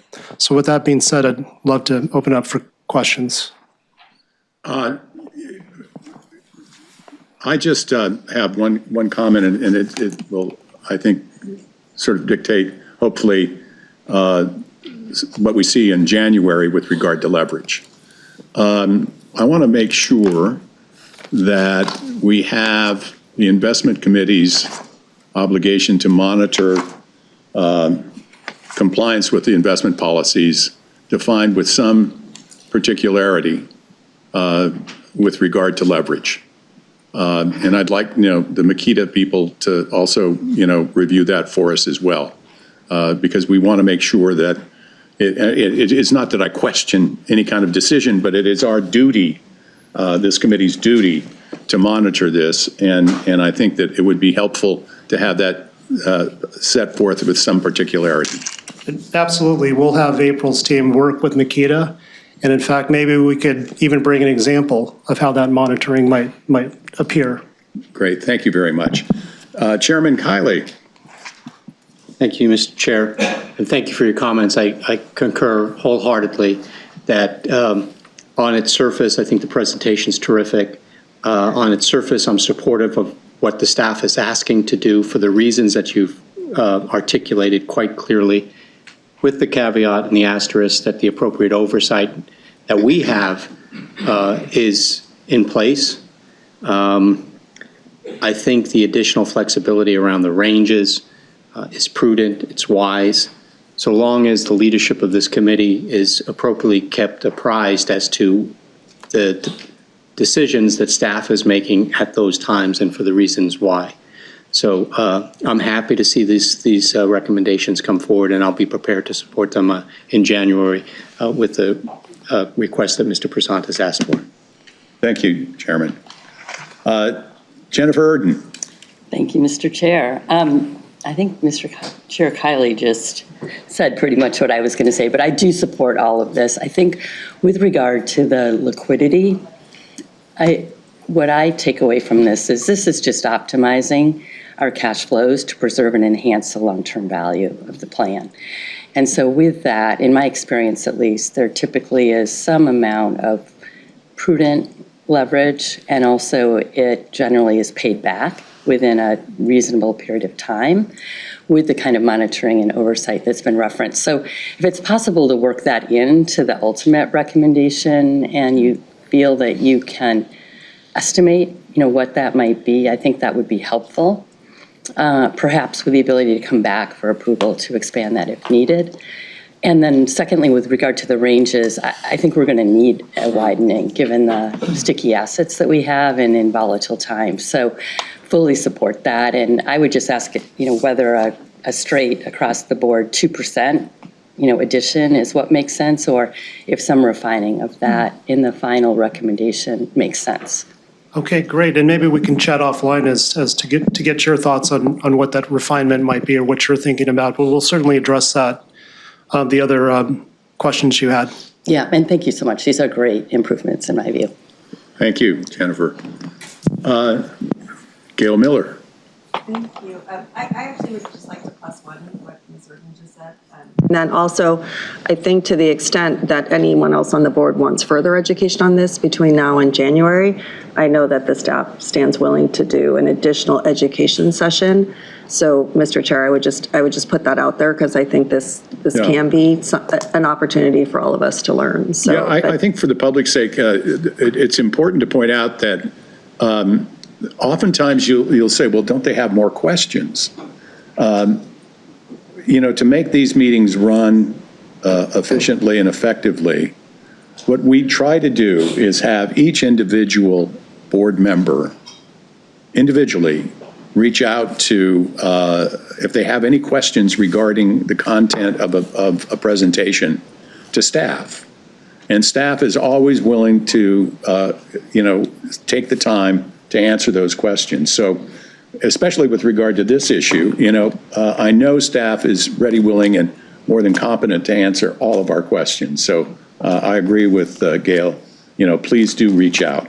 Yep. Now, if there are no further questions, I have an admission to make. I failed to, on items, item number 3, 4, and now 5, ask for public comment. And so, mea culpa. If there's any public comment, it is now time on any of those items. Seeing none, the item is over. Thanks. Thank you very much. Great presentation. So we've reached that moment in time, which is our lunch break, and it could be brunch break, I guess, at 11:30. So why, Cassandra, do you have anything to? The lunch isn't here. It'll be here in 15 minutes. So if you want to add Chris's item beforehand, there's time, and it might get you a little bit closer. Yeah, why don't we add Chris? You want to do that? Yep, I'm all good with that. But that's. Lunch is in here. I can talk. Yeah. Let me get this. I just want to share. I've been trying to learn to read a book in Braille, and I was reading a horror story, and I realized there's probably some really bad things coming up. I can just feel it.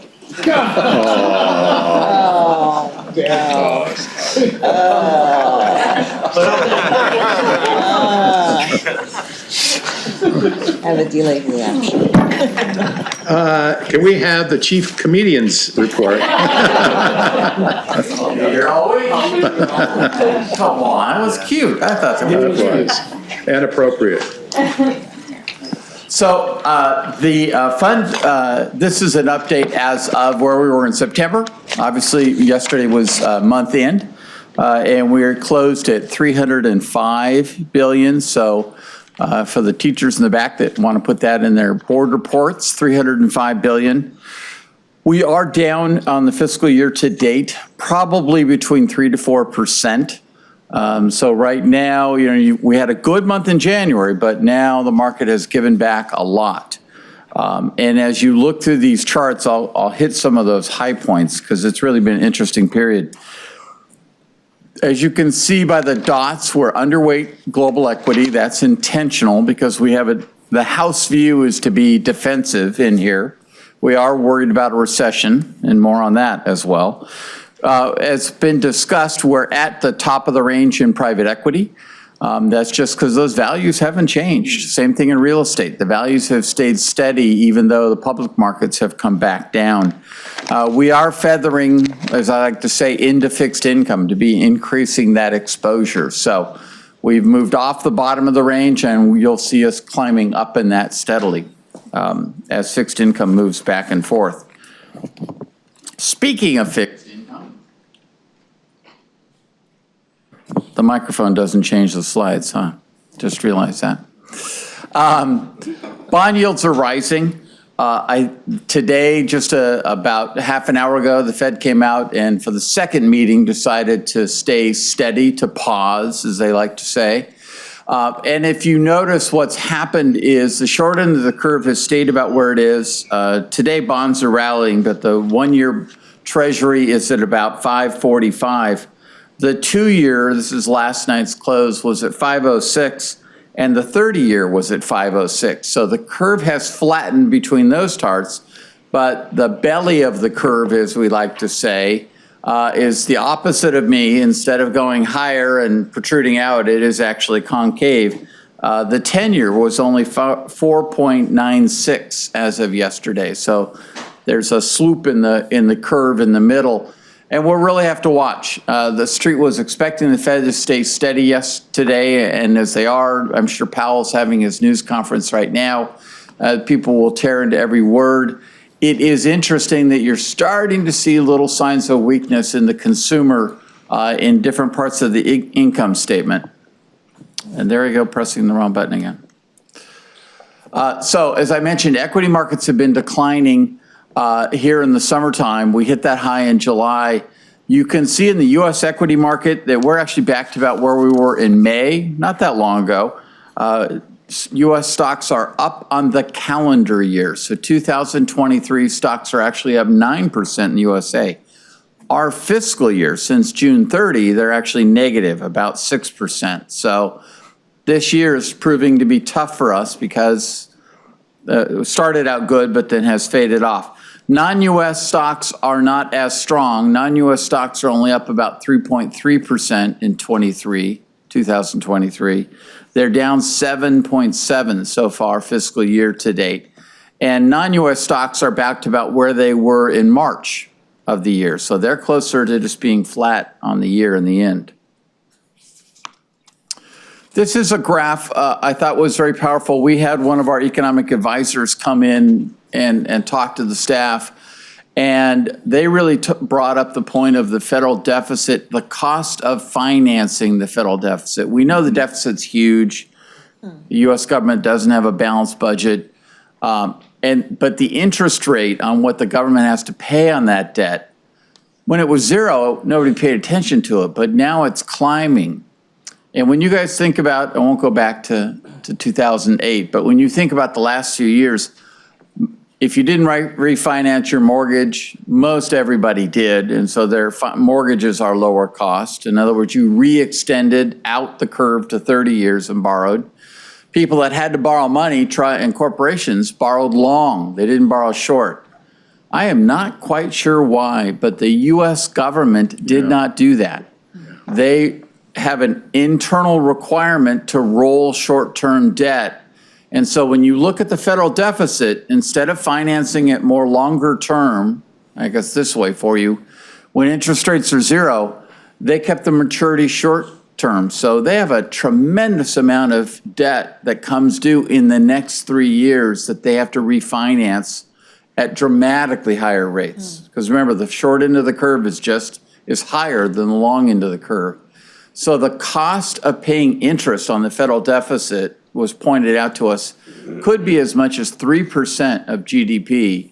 And next year and the year after, the government will have to spend more on interest payments than we do right now in the Defense Department. So just absolutely huge. And they presented a pretty horrifying story of whoever the next president is going to have a terrible budget situation because of this interest cost that they'll have to bear for where interest rates are right now. So not something that's in the headlines, but absolutely something we're going to have to watch. A big debt burden overhanging our economy and government, and not going to be resolved anytime soon.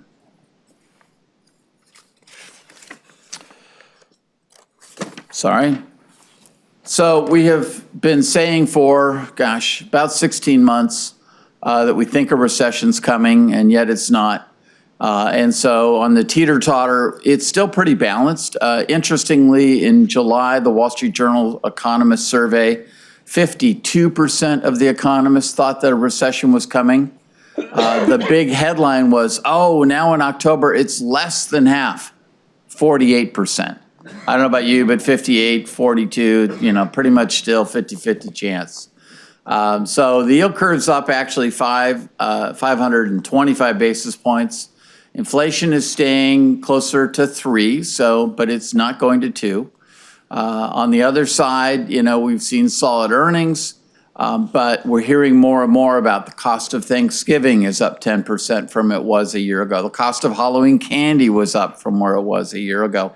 Consumers are being constantly reminded. So we'll see. Right now, I think part of the market decline, the stock market tends to look 6 months ahead. And I think it's looking ahead, and that decline is anticipating a recession in early 2004. Thank you. Put this over here. When I look at climb up the crow's nest and look out, we're starting to see weaknesses in the lowest end dollar store, Walmart kind of purchases. While airplanes are still packed, the really low cost carriers, the Frontiers, the Spirits, are now starting to see empty seats. When you look at the TSA through numbers, people are passing through TSA like crazy. So air traffic and passengers are still cramming airports, but we're starting to see some weakness in that lower end of the market. So we'll have to see if the base consumer is finally running out of their savings. And the stat I got that just amazed me was in the pandemic, we always talked about U.S. savings being terrible. U.S. savings jumped to 46% of their paycheck during the pandemic. People didn't go anywhere and they just saved, which makes sense. So that has been more money than the Fed and anybody expected for a lot longer than we thought. But we think maybe that's running out. So I want to recognize it is not a small thing. I don't know why my bullet points are all unlined up there. But 2 major wars. We were horrified when Russia invaded Ukraine, and that is still going on today. But the horrific attacks by Hamas on Israel, while the markets have not reacted dramatically, we see it in the headlines every day. And the real concern is escalation. You heard it, you know it, that it's about Hezbollah and Iran, and will this go north? And then it affects oil production. So, while wars are never good, from a market standpoint, it's more monitoring it. Geopolitical risk is a bigger concern to us, and we're absolutely paying attention to that. Our heart breaks when we watch the news constantly. And what we have to do at this point is just be defensive and watch these and hope that if it could be resolved sooner for humanity's sake in some way, but also that there's not an escalation. So big tragedies, and it just we're in a volatile world. That's not new news for everybody, I know. I haven't added anything to the inevitable surprises other than the Israeli-Hamas war and now the ground war.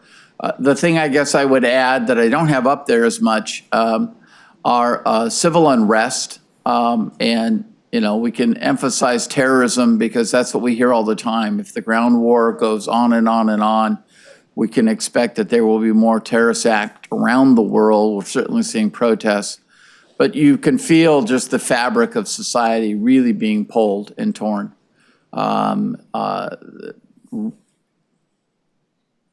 Long-term, issues between people and religion and political views. It is a really worrisome environment that we have to watch, overlaid with a strange economic situation of rising interest rates and trying to fight inflation. So we're going to continue to monitor geopolitical risk. I think it's really good that Biden and Xi Jinping are going to get together in the ASEAN conference in San Francisco in about a month. That's actually huge. As we know, if people are talking, there's a chance things can get better. But when they're not talking, then it's just going to get worse and worse. So I don't like ending to say, oh, gee, happy Thanksgiving, but it is November and Merry Christmas. Yeah. On that cheery note, Chris, I just have one question about the rising debt load that the Treasury is pushing out the door. I read a number the other day that blew my mind. I guess today the Treasury didn't push out as much as they had been in the past, but it was somewhere around $300 billion a week. And they were projecting that there would be $400 billion in December, it would begin. How does the Treasury, selling that debt at interest rates that are close to 5% and above 5% possibly in the future, how does that impact the Fed's behavior with rate setting? It seems to me, being sort of a novice at this, that that's going to have an impact on interest rates everywhere. Absolutely, because that's why I've been watching the auctions very closely. There's constantly a beat of 3, 6, and 12-month T-bill auctions, weekly T-bill auctions. But when the 2-year, the 5-year, the 10-year, and the 30-year get refinanced, there's a lot of focus on what we call the tail of those auctions. How far out do they have to go to pick up that last bid and get it all sold? And there's no question that, we rely heavily on Japan, China, UK, other nations, because oil, so many commodities trade in dollars to buy our bonds. And now they're getting a positive return. So there's a reason for them to buy them and be held by central banks. But that pace is going to be true in December, and then I believe even increase a bit into January. That's why it's so heavily short-term financed. And when the yield curve is negative, as it is, they're paying 5.50 because I'm quoting T-bill rates. That's what the government is paying instead of, if they borrowed long, it would be only 5%. So that's hitting them hard. And hopefully somebody takes a look. I don't recall in my career ever being in this situation where the former Federal Reserve chairperson, Janet Yellen, is the Secretary of Treasury. So if there's anybody that understands it intimately better, it's her, but they are disconnected. And the Fed will do what it needs to do. Its mandate is, fight inflation and full employment. Treasury's mandate is to just finance that deficit. They don't get to control it. And obviously they're following what shocks me is sort of very long-term mantras of how they finance it instead of being more market timing and paying attention to let's extend the duration even longer. I know Paulson did for a while, but I guess they don't use a lot of discretion in the duration of the debt financing. If I could ask our consultant, Steve, what's your view?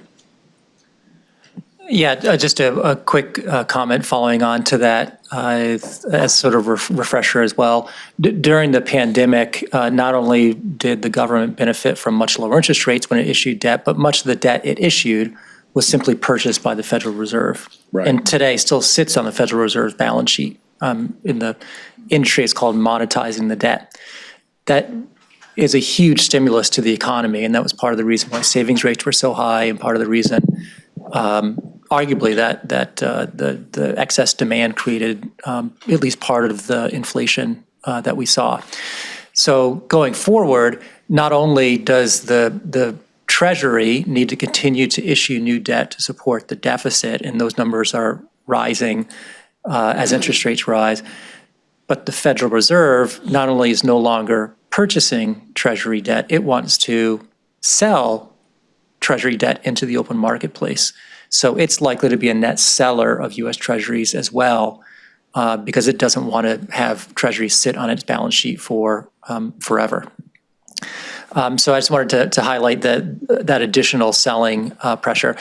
The other thing I want to highlight, because I'm a glasses half full kind of person, I could tell. as taxpayers, this is very bad news. As a pension plan that holds Treasury bonds, this is great news. You're borrowing money, you're lending money to the government at terms that are much more favorable than they were 2 or 3 years ago. And running a defined benefit plan with interest rates at 5 or 6% is a heck of a lot easier than running a defined benefit plan with interest rates at 1%. So just maybe finishing on a little bit of the benefit of higher rates for your investment portfolio. Thank you for that upbeat ending. Are there any further questions? Yeah. Obviously, there's a lot of sort of unforeseen dangers out there. When you think about the defense budget being exceeded by debt payment, and that's today's defense budget. It's not a wartime defense budget. And so, there are things that we have to be mindful of and the challenges that we have in front of us. But I take one great sense of solace in knowing that we have among the best in the country staff that's managing this money. And I want to commend staff and just keep up the good work. We've got faith in you. Yes. Yeah, so keep performing. Thank you. Yes. And with that, we'll break for lunch.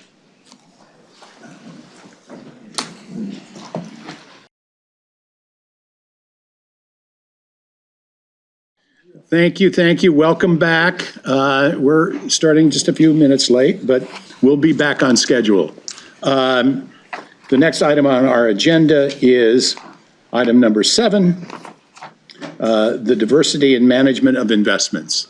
So Scott, Shafat, and Lachey, please lead us through this. Great. I'm going to kick it off. And I just want to first say that our diverse team and partners are our competitive advantage, because we know that diverse teams outperform non-diverse ones. It facilitates us reaching our 7% actual return and enables us to beat our benchmarks and achieve our mission. So CalSTR's purpose is clear. It's rooted in performance, it's rooted in our fiduciary duty, it's rooted in our values, and that's why diversity, equity, inclusion is one of the top 3 priorities for the investment division. It's also why we decided to study diversity, equity, inclusion as part of our work plan with the board. So what do we want to accomplish in our work plan? Well, where we are headed is to collectively find the best practices that, given our strategy, given our scale and size and influence, how can we make a bigger difference at CalSTRS and beyond CalSTRS in the industry? So I'm excited to engage and learn, and I'm sure you're excited to engage and learn and approach this with a lot of enthusiasm. And most importantly, we as staff want to hear your input. We want to hear your ideas. And today we have 2 segments. So leading off will be Shafat and Lachey.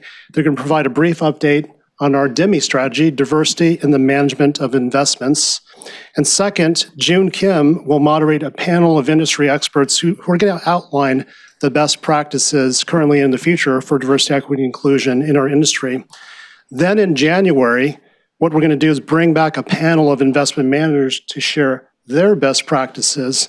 And hopefully we will conclude as board and staff by assessing where we might be able to grow and adopt new practices, which we've researched that will move the needle to a greater extent for CalSTRS and the industry. So with that being said, I'm going to hand it off to Shafat and Lachey, sorry.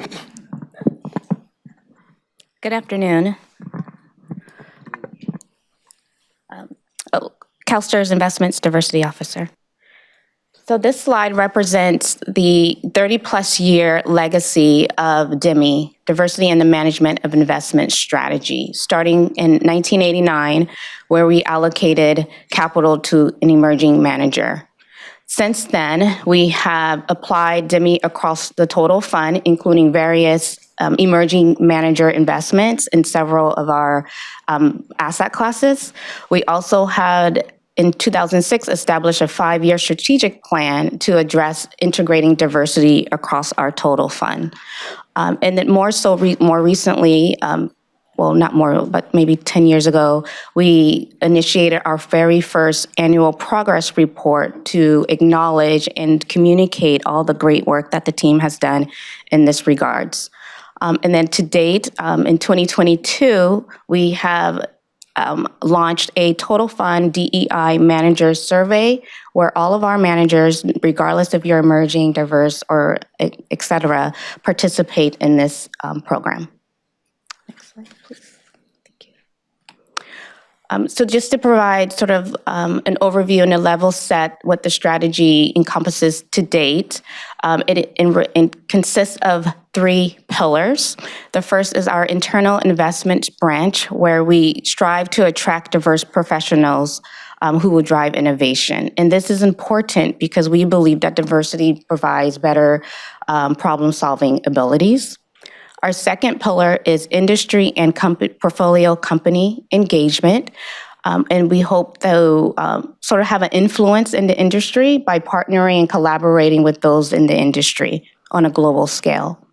And lastly, our third pillar is portfolio management, where we pursue, engage, and invest in emerging and diverse managers across the total fund. And now I will hand it over to Shafat to provide an example of one of the pillars. All right, thank you, Lachey. Good afternoon, members of the board. Again, Shafat Hassan, your head of investment performance and compliance. I'm here in the capacity of the internal diversity steering committee member. And Lachey went over the 3 different pillars that the investment office looks at DEI initiatives. And I'll just give you a little flavor on one of the pillars, the industry and portfolio company engagement. In the columns, there's a lot of logos, but let's just start with looking at how many different ways we engage and with portfolio companies and the industry.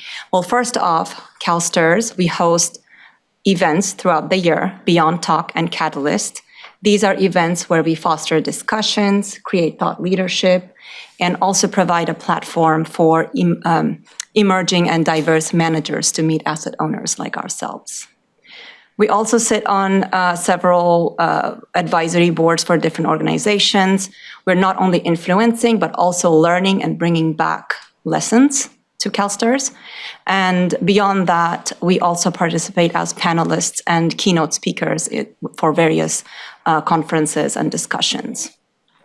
And then last but not least, we are a member of the 30% Coalition. This is an organization that has a mission to increase boardroom diversity. And as a member, we are supported by this organization to amplify our portfolio company engagement and scale it. The next slide kind of is a very quick one. These have some links to the various events if you want to learn a little bit more about them, as well as how we conduct our engagement efforts. But I do want to leave you with the thought that please bear in mind, this is just a preview, a sneak peek. We come back in May with a full deep dive into the different activities under all of the pillars. The panel you will hear from today, as well as in January, is a great build-up to that annual report in May. So with that, open to any questions. I want to thank you for all the work you put into this and look forward to the meeting in January as well. Are there any questions from the board members before we have the presentation? Mr. Ruffino, you popped up here. Thank you, Mr. Chair. Just real quick, questions about calendaring. I know the Beyond Talk, it's something that happens every other year, and I believe it's scheduled for 2024. And Catalyst, is there a decision whether it's going to happen in 2024, or is it going to wait? It may be premature, but I'm just wondering if you have dates, it will be certainly helpful to calendar those in. I'm happy to confirm that Beyond Talk will take place in the year of 2024. In regards to Catalyst, I think that's still an open discussion in regards to if it will be an event that will occur every year or every other year. But given the success of Catalyst this year, I think it's definitely an opportunity for us to have an internal discussion as to how to pursue going forward. Do you have a date for the Beyond Talk by any chance? Yes, it is March 12th. Okay, great. March 12th in San Francisco. Great, thank you. Thank you, Mr. Chair. Okay. Sharon. Frank, you were reading my mind, because my suggestion would be, Cassandra, if we could, like in the board book, have the events as part of board education for this next year. And it would be great. I know, June, are you still involved with Girls Who Invest? Right? So, I mean, it would be, I know for me, it would be great, because I know June does that. It would be great to know, like, what staff on our team are involved with which organizations. And then I know I've been meaning to talk to you, June, about, I would love to do something with Girls Who Invest at some point, around financial literacy and just the work that they do. So if there's a way to somehow loop the board members who have interest to both attend these events. I think last year's Catalyst, Scott, your story was really powerful. Just hearing a deputy CIO tell a personal story about your own experience was really moving, I think, for the whole conference. And so I think board members would be interested in attending, but also I think opportunities to follow up just from attending to maybe being more involved. And it'd be great to know what staff are doing in that regard. So just a request. Thank you, Sharon. Chairman Kiley. Thank you, Mr. Chair. Thank you, Mr. Chairman. In preparation for this meeting, I had a call with staff. I think I like the number 12, so I'm going to say there were 12 people on the call. It's probably right. It's probably 12 people. And after the call ended, I couldn't help but think of how proud I was of the team and who was represented on the call. Aside from myself and Chris, and I think Geraldine, we were the only Caucasians, I believe, on the call.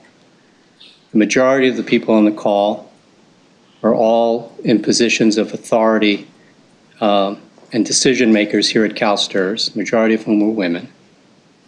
And I was proud to be the chair of the board and to see because it's important for us to make sure our own house is in order before we ask others to. So let's continue down that path and that journey. And, most recently, team selected Julie Dunnigan, I think is the first woman to lead the real estate team. We're one of the largest real estate investors, institutional investors in the country. And we have a woman leading that. I think it's terrific. And I think we need to continue to make this a priority. It's in our strategic plan. I would ask the team if you could speak a little bit about how this issue with some of our partners, the ripple effect that they can have for example, in private equity, given the number of companies that they touch and the number of board members that they place and the number of executives that they hire, what's the ripple effect of initiatives like this? Sure. Harry, I'd be happy just to address that briefly. In fact, Bill and I, again, were just recently in New York talking to many of these partners, and I was really pleased to hear that many of those partners have goals and targets to measure and manage the diversity on their boards. And even though there's a lot of political pressure on not targeting specific numbers, they are definitely upping the diversity of the portfolio companies that are private. And I think for us, it's about staff engaging with them and holding them accountable in our conversations and trying to better and better track and monitor that activity. But I was very pleased at least that they have these internal targets and they are pushing their portfolio companies. They also have 100-day, 200-day plans where a lot of times that is on the initial parts of those operational plans that they have for companies in improvement. If I may, Mr. Chairman, Yes. if I look around the dais and I look at my colleagues on the board, the diversity is evident, and there's even more diversity, that which is not visible, the diversity of our backgrounds, for example, the diversity of thought, so that we too, as we're leading this board, we too have to embrace the diversity and disagreements that we have at times and different perspectives. And I think that's made us a stronger team because we have found a way to come back to our mission and purpose. And then I think about the members that we serve, our why. The vast majority of whom are women who have dedicated their lives to public education. And the vast majority of the students in the state of California are not white and Caucasian. They're now, we are majority minority, our students. So I think it's just a good reminder, Mr. Chairman, for us to continue to do all that we can to embrace the strength. One of the strengths of our organization and team is the fact that our diversity in all of its forms is actually a strength that contributes to our success. Thank you, Mr. Chairman. I firmly agree, and I know everybody on this dais agrees with what you just said, and we're all proud to be part of this organization for a variety of reasons, but one of them being its diversity. And anyway, thank you very much. Seeing no further questions. Harry, did you have something else? I don't. Okay. Thanks, Bill. Gail. Sorry, Mr. Chair, I do just want to harken back to Melody Hobson and just what we learned about folks around a room and that it is really important that in order to have decision makers really involved. So diversity is obviously who's on the team, but it's also about who are actually making the decisions and who's involved in those. So I just would encourage all of us to speak up about that because I think Melody said it best, that it takes three people, like someone to have the idea, someone to support it, and someone to ask the question. So I learned a lot from that and just would encourage us to remember that too. As we get more input from the board, which is the purpose of this work plan, that could very well be a best practice we think about adopting, is what you just said, Gail, as we visit investment managers and keep track of that, like who are the senior people around the room and how diverse that is. Thank you. I think we're, June, is it your turn? 7B.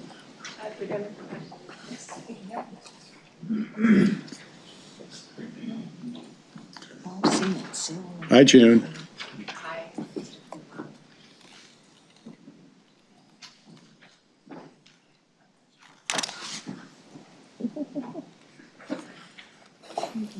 Good afternoon, members of the committee. This is item 7B, which is the panel presentation. I'm June Kim. I'm your Director of Global Equity. I also serve as the chair of the Investments Diversity Steering Committee, so it's in that capacity that I'm presenting on this item today. I'm joined by a panel of industry experts. And as Scott mentioned in the session that you just listened to, this discussion is meant to be at a higher investment industry level. And so these speakers will speak to what's going on in the industry in terms of best practice across segments of public markets, private markets, the consulting space. And then January, we'll go a little bit more granular when we bring in investment managers and some of our partners. I'm going to speak at maybe the corporation or the investment firm level, but this is more at the industry level. So I'm joined by 3 speakers, and one is joining us virtually. I'm going to see if she's there. So first, we have Sarah Maynard, who's the global head of DEI at the CFA Institute. And then on Zoom, we have Jennifer Choi, who's the CEO of ILPA, which is a private markets industry organization. Jennifer, are you on with us? I am indeed. Hello. Okay, great. And then to my far right is Shelley Heyer, who's the president of Veris Investments, and they provide consulting and outsourced CIO services. So I also want to level set that we have a very good working relationship with the CFA Institute that showed up in the second pillars. We also work very well with ILPA. Margot serves on the advisory board. And while we don't have a direct relationship with Veris, there's an initiative that Shelley has led, which she'll speak to, called IIDC, and it affects more transparency of DEI data in a database called eVestment. We use that database extensively when we research investment managers, and so the work that she does has benefited us as well as other investors. And so each of them have about a 10-minute presentation, and Sarah will start us off. And with that, I'm going to hand it over to Sarah Maynard. Well, thank you very much. Thank you to the board for having me here today, and indeed for engaging on this topic. Obviously, I would say this, wouldn't I, but super important, but not just, I think, from the point of view of the doing good, I think also in terms of wider impact. You'll note I've made a sort of small tweak in terms of practice, so I've framed it as tested practice. Some of that is really because we have an extensive research base, and so we've tried to think about the advice that we give to organizations in doing this work as something that has been road tested, where we have feedback, and where also we rely on organizations like CalSTRS to share what's working so that we can keep revising and changing. So in terms of our work, I guess the first point really is to anchor it very firmly in our mission. And I think perhaps the most important part is that ultimate benefit of society. So how does the investment industry and any particular organization or individual within that really anchor on that service without actually fully understanding that society that we all serve? So that means on one level representation, but of course it also means speaking to inclusion and the equitable piece. You'll see also that in terms of that mission-aligned work, we're a global organization, but we do very much work closely with our 160 plus affiliate CFA societies worldwide. So all of that gives us, both that breadth, but also the depth on the ground within individual markets. The other framing piece, I think, again, is crucial, is around ethics and education, and I'll say a bit more about that as I move through the presentation. What we started to do, really, it was launched just last year, but actually was quite a long time in the development, was we have already a range of codes and standards to improve behavior across a range of spaces in the investment industry. And essentially, just before I joined, which was almost exactly 4 years ago to the day, we had a series of both sort of events, encounters, conversations, but essentially asset owners, including indeed CalSTRS, CalPERS, MassPrim, and a number of others, coming to us to say there is an issue in this industry around diversity and, as importantly, inclusion. So it was a kind of challenge to us to say, what can you do about that? And what can you bring, what experience can you bring to bear on this issue? So that was something that we took very much to heart. We had been developing extensive research, and that's where the tested practice piece comes in. You'll see on the sort of pillar under implementation guidance, a reference to our experimental partner program, which 41 organizations globally took part in. So out of that, we were able to really surface some of the practices that could actually could have the impact of moving the needle. And so what we started to do then was to get together a group of senior investors supported by DEI experts and actually start to frame what could a code look like. The starting point for the description of that work was actually in inclusion. So we actually wanted to frame it not just in terms of diversity as in a sense of counting folks, but inclusion as in really fully something that was actionable and would make a difference in who was included in this industry beyond representation. That's still important in the accountability piece, but nonetheless, that was a big part of our focus. So we spent 2 years developing the code, which is something that I think is perhaps only really available to a mission-based organization to do. And furthermore, one where the board, the leadership were super committed to this work. So out of this emerged a principles-based code. We have, as you can see, those sort of first four and have thinking about how the principles really express the investment professional life cycle, the value of influence, which I guess is sort of what you're all flexing here today, because influence is really important. The example that you set, both in terms of the teams that CalSTRA employs, but also the standard that you hold your managers to. So that's a really meaningful piece. And then the wrap up is of course the measurement. And without that accountability and with as much transparency as we can, then this work really has very little meaning. And I know this is something that's shared by both Jen and indeed by Shelley's work, all of which I think is enormously additive and of course essentially collaborative too. And I will add actually here that Veris is one of our signatories. So that's a really nice connection to see too. So how we thought about this, as I say, principles-based, but and I'll come to what those are in a moment, but I think one of the bodies of work that emerged from that 2-year period of surfacing what we thought actually could have an impact and address and accelerate change was actually a very extended how-to piece. We wrote an awful lot. We then did what all good movie directors do and cut about 60% of it, but you're still left with nearly 50 pages of really detailed advice. We also then had it road tested through a fairly extensive consultation process. And in the midst of that, I think what we learned was we were really wanting to do two things. One was to meet the industry where it is, rather than perhaps set up some performative standard. And then the other piece was actually to think about where the majority might be sitting that we could reach, we could influence, and we could help support and challenge for change.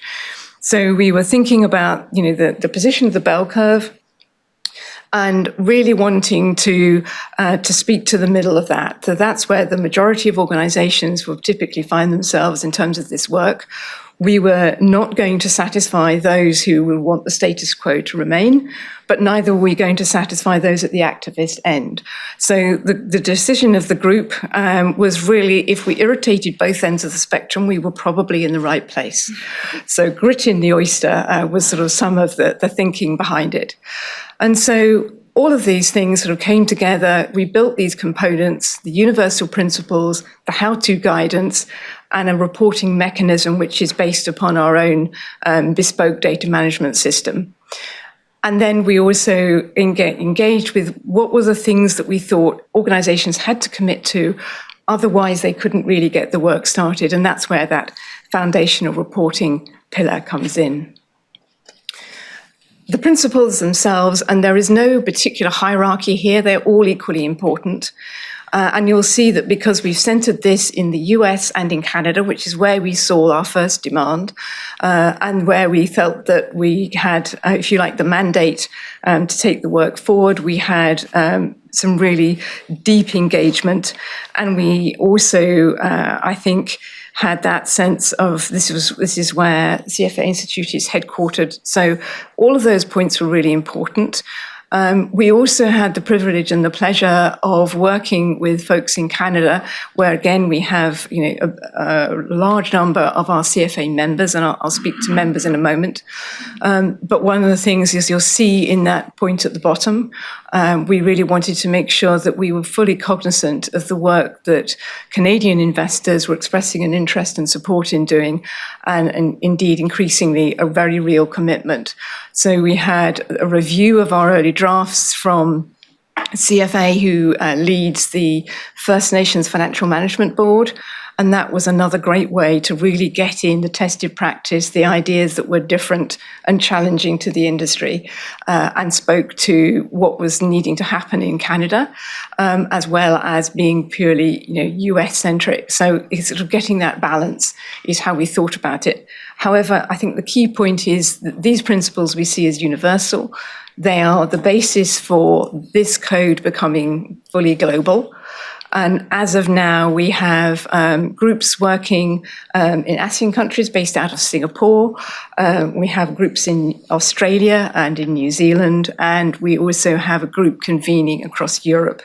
And then we have a small queue, a relatively orderly queue, but a high level of demand coming from CFA societies in India, in Latin America, and essentially that will take this code global over time, but very distinctly regionally adapted and locally nuanced. And those points we think are really important in how we bring this work to life.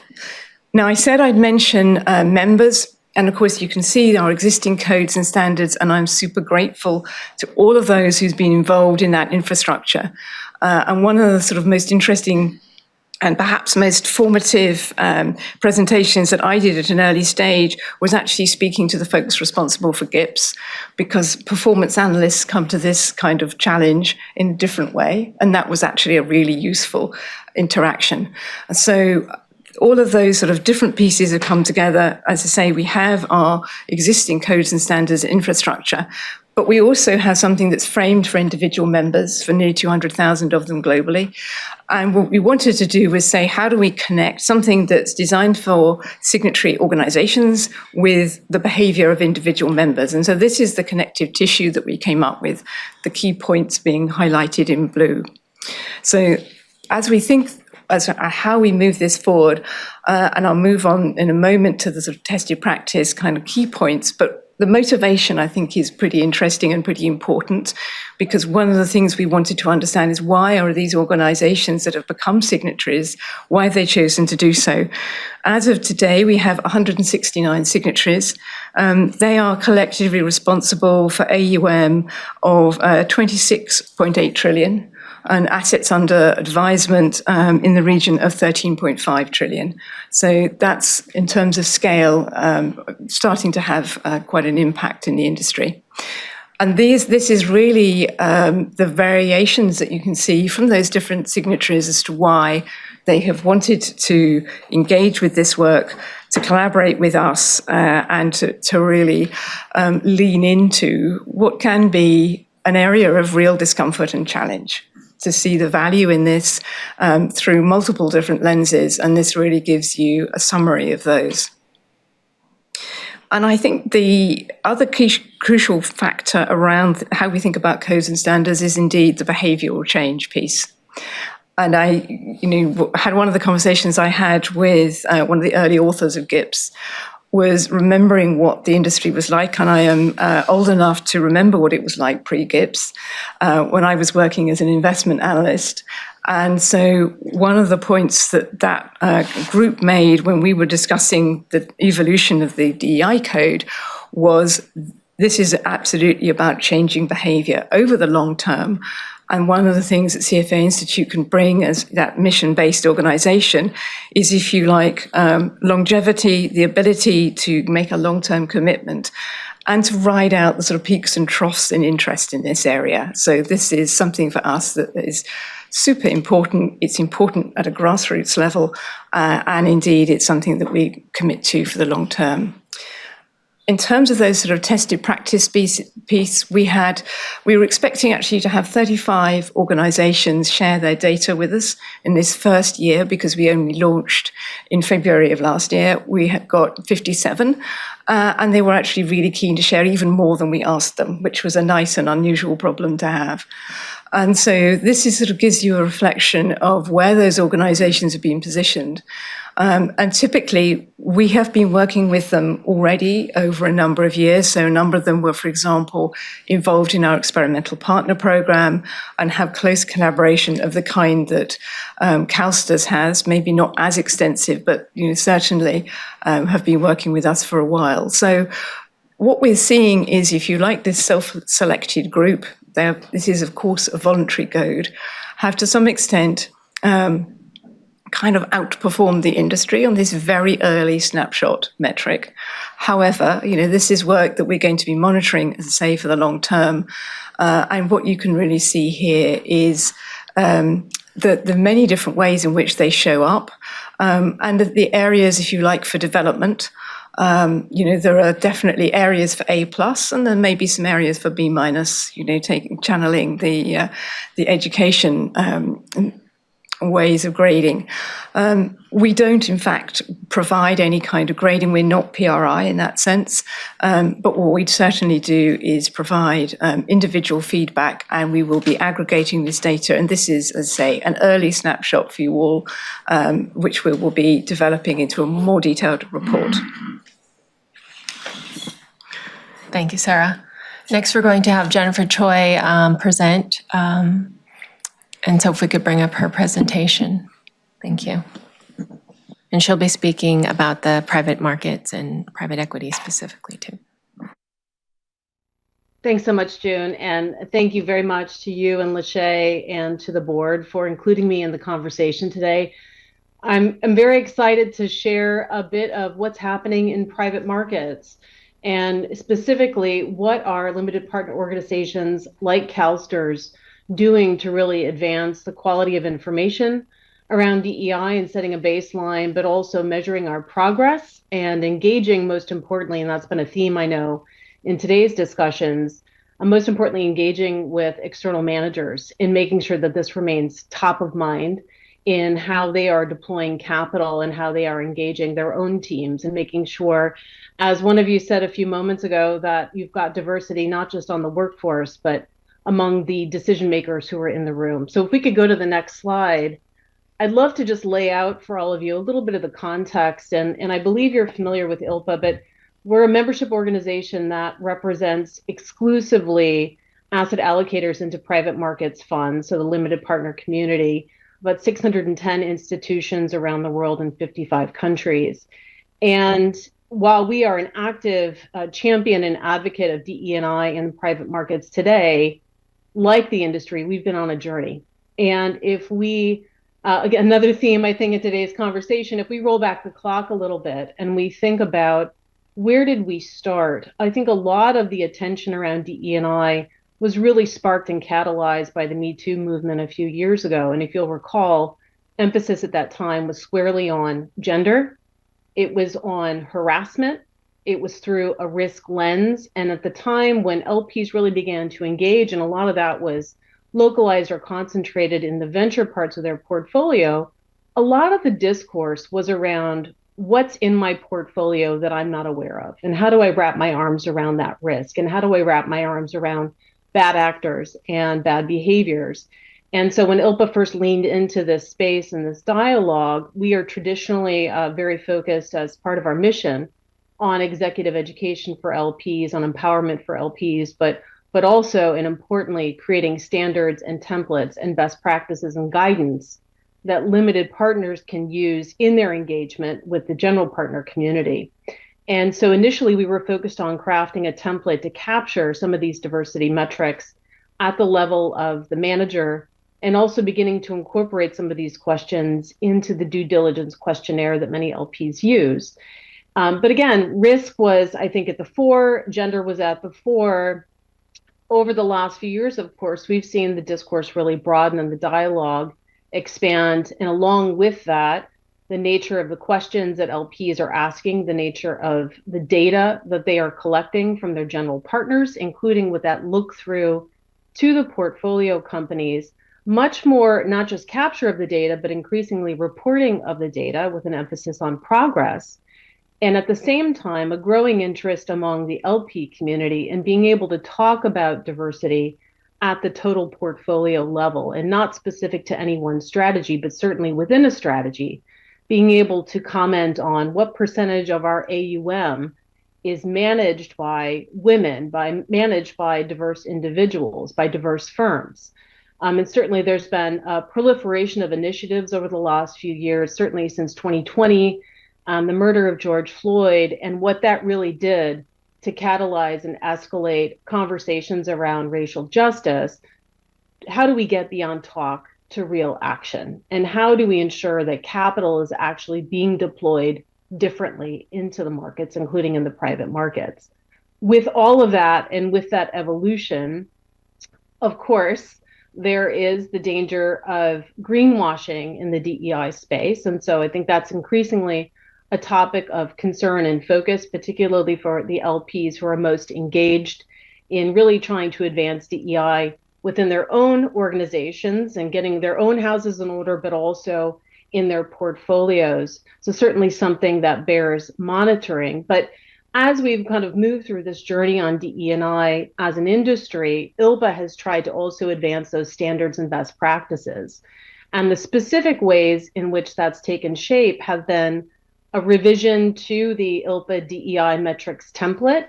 And I have a few statistics here on screen, and I'll say a little bit more about what are those overarching trends in data collection and capture of DE&I data, but certainly trying to capture more information at a greater level of granularity and from more managers within an LP's portfolio. And at the same time, trying to look more expansively at the questions that LPs are posing during the due diligence process, of course, but also ensuring that those questions are not only being asked in the context of a fundraise. So increasingly, LPs are looking to come back to those answers, evaluate for progress, ask GPs, what are you doing differently? How are your policies evolving? How are your recruitment practices evolving? What are you doing that will ultimately manifest in a change in those diversity metrics that you're reporting at the firm level?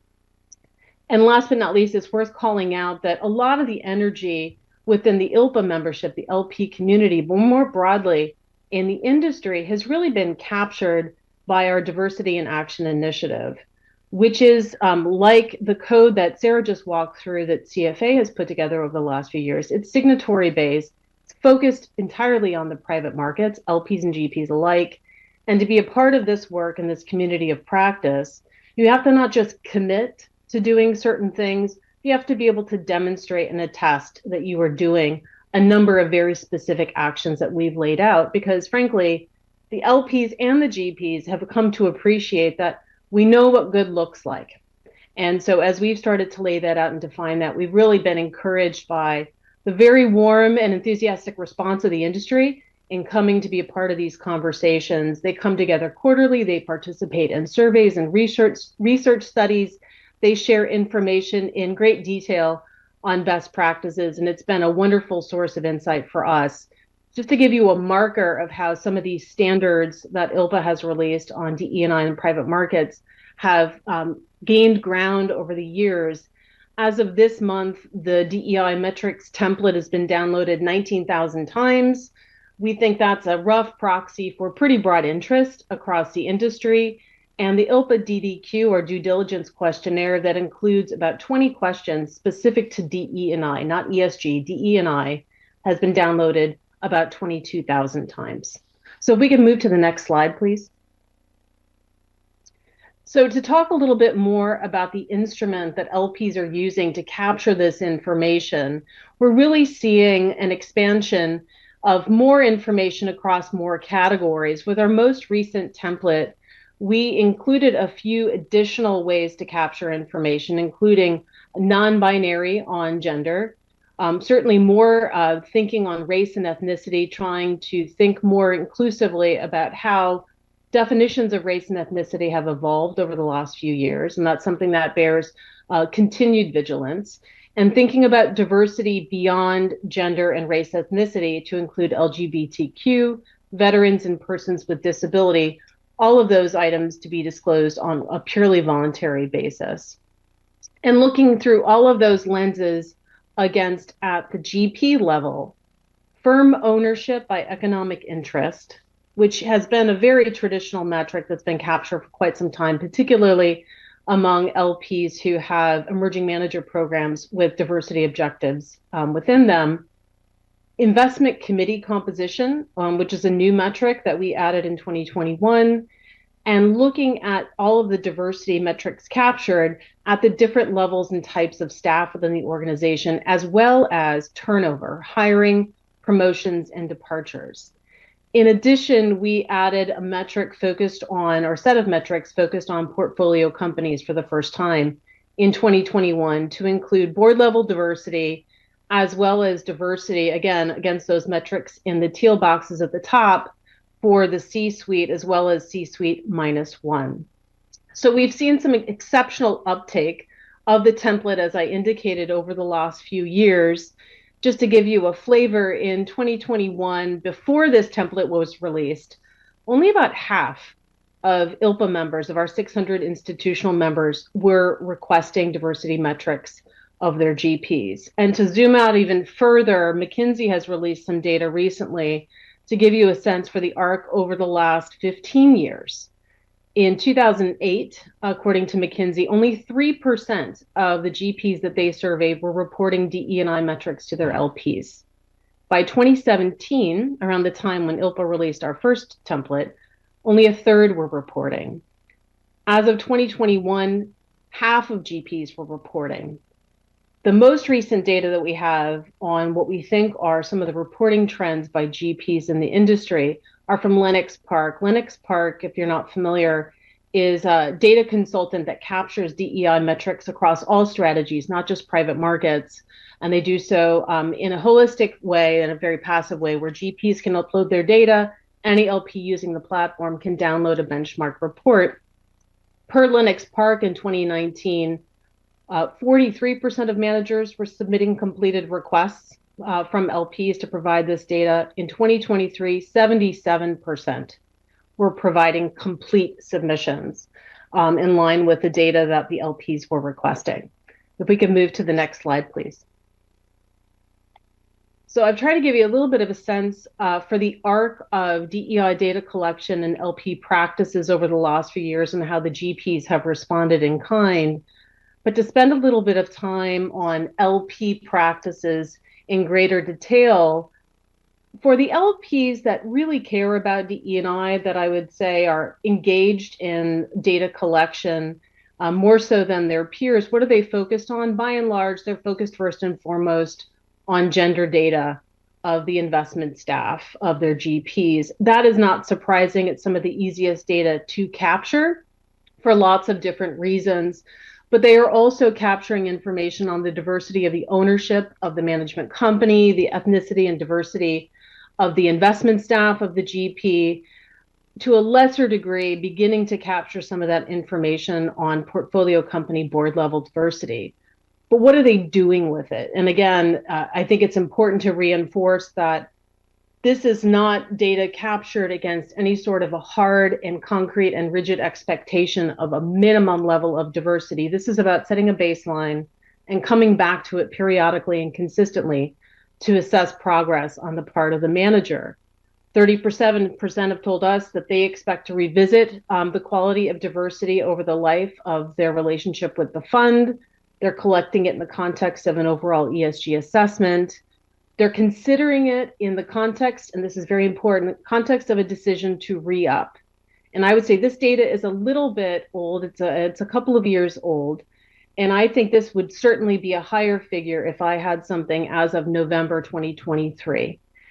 We are hearing more and more from ILPA members that this is a factor. It is not always a factor that is vocally expressed as a deciding or determining issue in the decision to re-up. It's certainly rising in importance among a host of other issues that are taken into consideration in the context of a re-up.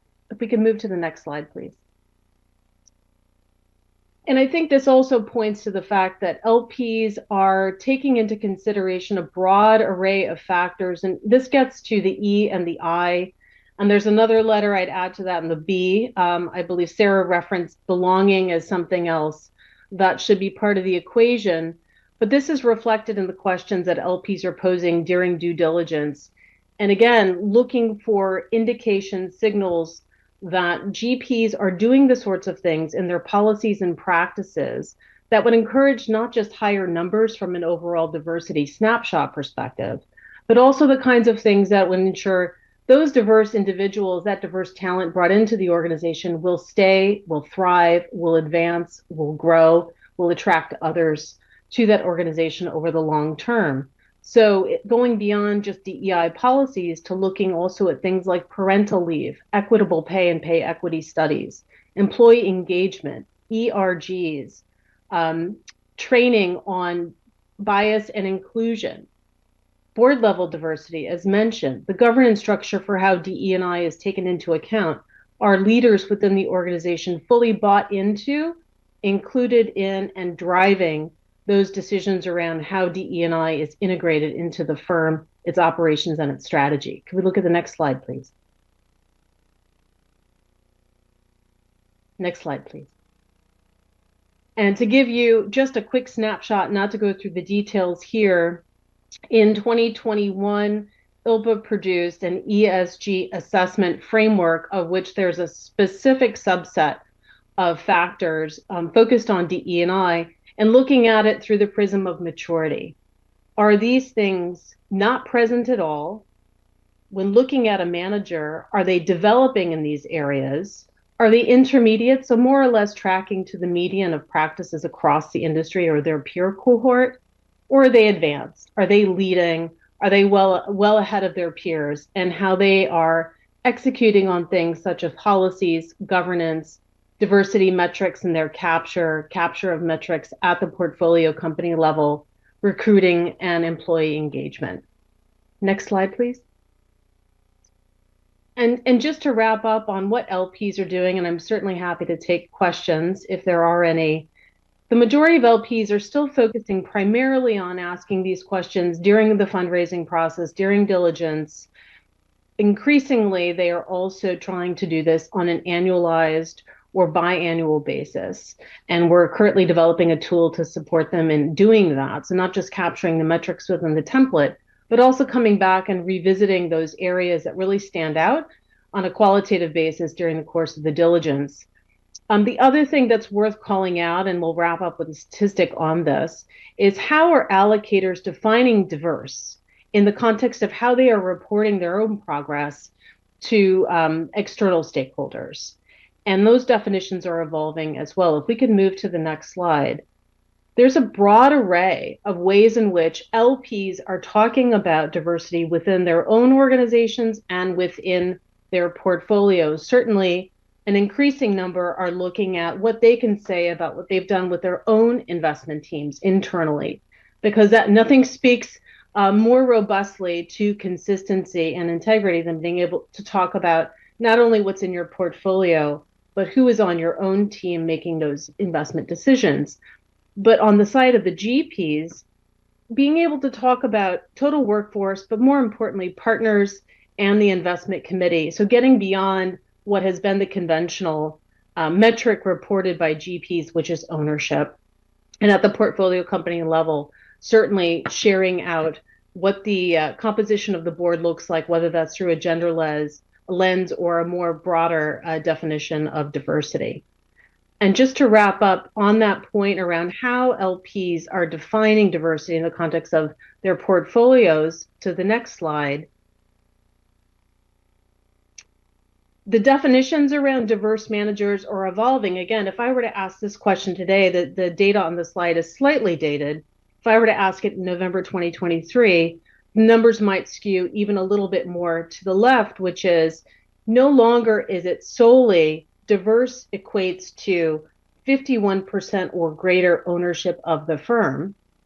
Increasingly, LPs are looking to expand beyond that to 50% or even substantially diverse, defined as, for example, 30% of the economic interest of the firm.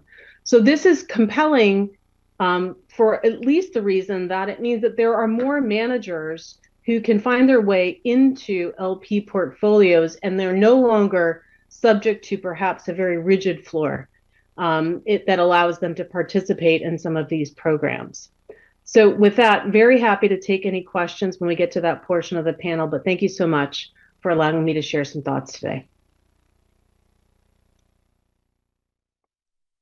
The complete presentation, then we'll open it up to questions. So we'll shift gears a little bit, and Shelley will present next. Thank you. Great, thank you again for having me. Thank you again for having me. I'm Shelley Heyer. I'm president of Veris. Today I'm going to share with you what the institutional investment consulting industry is doing around diversity and what we're thinking and leading with respect to diversity data collection practices. I'm going to touch a little bit on how we are trying to evolve the definition of diverse managers, which Jennifer just touched on, and then talking about results. How do we believe diversity is impacting results for asset owners like you? So first, I want to introduce you to the Institutional Investing Diversity Cooperative, which June mentioned. We founded this in 2020. And similar to the journey that Jennifer just described, back in 2017, 2018, my research team was growing frustrated with the lack of good, meaningful information and data around diversity and really tying that to the results we were trying to drive for our clients. I reached out to some of my fellow consulting peers and found that their teams were similarly frustrated. So we reached out to eVestment, which June had mentioned CalSTRS has a good relationship with, and we asked them, can we work with you to expand the definition, expand your measures of diverse asset managers, and they agreed to help. So quickly reached out to about a dozen of our peers, all of whom used eVestment, and we worked together to formulate with eVestment better definitions and greater definitions of diversity within their database, focusing on investment decision-making teams. And I'm going to touch on that a lot today as we go forward. I quickly was able to form this coalition or this cooperative of those dozen or so consulting firms, and that's now grown to the 28 consulting firms you see on this page. We represent well over 44 trillion in assets under advisement, and that's a pretty critical thing as we think about the role we play as gatekeepers for the institutional asset owner industry. I've got some more statistics about the IIDC on this page, but I want to talk about what our top 3 initiatives for the IIDC were in 2020 when we formed it, and they stay the same today. Number 1 is get the data. We can't measure progress if we don't have the data. Number 2, get the data. Number 3, get the data. This is about data. How can we really measure if there's any impact on results? How can we measure progress? How can we answer the questions that our clients are asking us to answer if we don't have the data? And I'm really pleased to see with some of the progress that Jennifer pointed to, but we've got a lot of work to do, and that progress is much lower in the long-only traditional asset management industry. So as we move on, Jennifer highlighted some of the key attributes of ILPA's data collection framework. And the good news is that this is the exact same data framework that we built with eVestment. So we're starting to see some great traction in the industry of one key data standard, and this is pretty critical. It's important to notice that that data framework is designed to accommodate global asset management firms and global investment teams.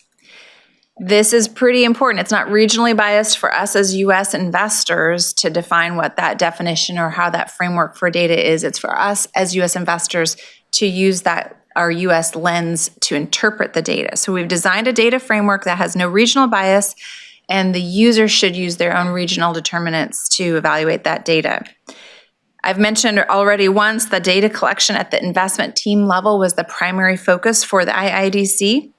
We're going to talk about that a little bit more, but again, that matrix that Jennifer described, the exact same one, we're capturing gender and ethnic identity and then allowing appropriately for employees to choose not to disclose so we can respect their privacy and identity. Comparing the statistics that Jennifer provided in our work with eVestment, about 40% of the long-only public managers or public market managers have provided data, about 55% of the products.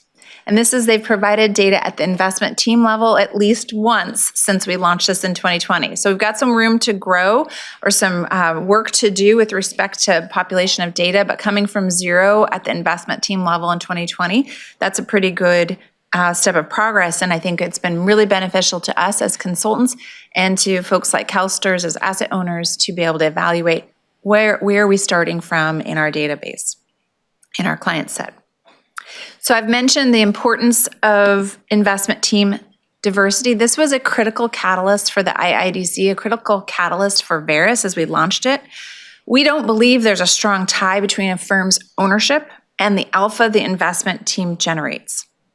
Certainly, ownership and leadership can have a significant impact on culture of an organization. We have all seen good and bad alpha created by large publicly traded firms as well as small privately owned boutique firms.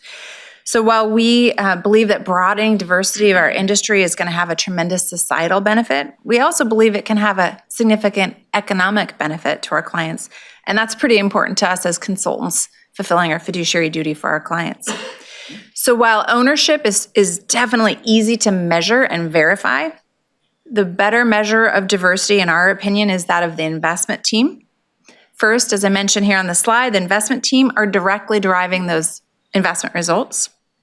Second, it doesn't immediately penalize any sole proprietors or large publicly owned firms. It treats them all reasonably equally. And if they're implementing successful HR practices, attracting, promoting, and retaining diverse talent, as Jennifer and Sarah have highlighted it before, then we start to see some growth in the industry. And the third key point here is that it takes capital and a track record to launch an asset management firm. So talent needs to gain that somewhere. And so it's really important that we are contributing to the growth of that talent and that experience and that capital pool at all firms. There's a lot of data out there, and there's a big lack of data out there in tying diversity to investment results. This is why my top 3 goals for the IADC are get the data. I would love to have better data to empirically tie results to diversity. There's quite a bit of academic research, and this was highlighted in the CalSTRS staff presentation earlier about the benefits of cognitive diversity on decision-making and team performance. And that really gets again to that point that I said of why our preferred measure of diversity is at the investment team level. How are we driving results? And as we think about that investment team diversity, it's all aspects of perspective. Gender and ethnic identity are certainly part of that, but the veteran status, the experiences we've had culturally, regionally, or educationally are all critical factors in the factors that impact diversity. So I've highlighted on this page some quotes from a paper that our CIO, Ian Toner, and our head of public markets research, Marianne Feely, wrote in 2020.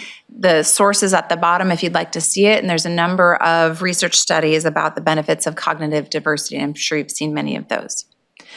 Our friends at the Knight Foundation also published a study in 2020, and they found a strong correlation between ownership diversity and investment team diversity, and I think this is a really important step in our progress, and it's an important step if we are unable to get the diversity of investment team, but I don't want this to be an excuse to not still get the investment team diversity data. Note that it's a pretty small sample size here, and it represents just $3 trillion in assets. There's a significant greater amount of assets out there that we still are lacking data on. And this is, I think, an important call to action for CalSTRS, and I certainly see your staff and your board already leaning into this. This is an area where, as we, as consultants and you as asset owners push for more disclosure on investment team diversity, we can see some better data that can help us. So as I move into my final comments about our pursuit of alpha, we can't forget that's what we're here for, is to drive results for the beneficiaries of your pension plan. And if you agree with me that that investment decision-making process has a significant impact on alpha, then addressing that diversity of the investment teams in your investment management due diligence process is pretty critical. The consulting industry, we're really good at creating benchmarks, we're really good at creating processes, and we're really good at creating systems and funnel charts. We're really good at those. We play a pretty important role in those processes, and we have to be very careful about how we shape the industry when we create those processes. With over 10,000 active products just in the US marketplace alone, I would really love to narrow that universe as quick as possible for my research team, separate the wheat and the chaff. But too quickly or too often we are using easy hurdles or barriers or screens that may not necessarily have an impact on performance. So what we're focusing on, and particularly at Veris, is a positive characteristics approach as opposed to this hurdle-based approach. Does a large cap manager need to have $5 billion in assets or a 5-year track record to be viable and generative of alpha? Not necessarily.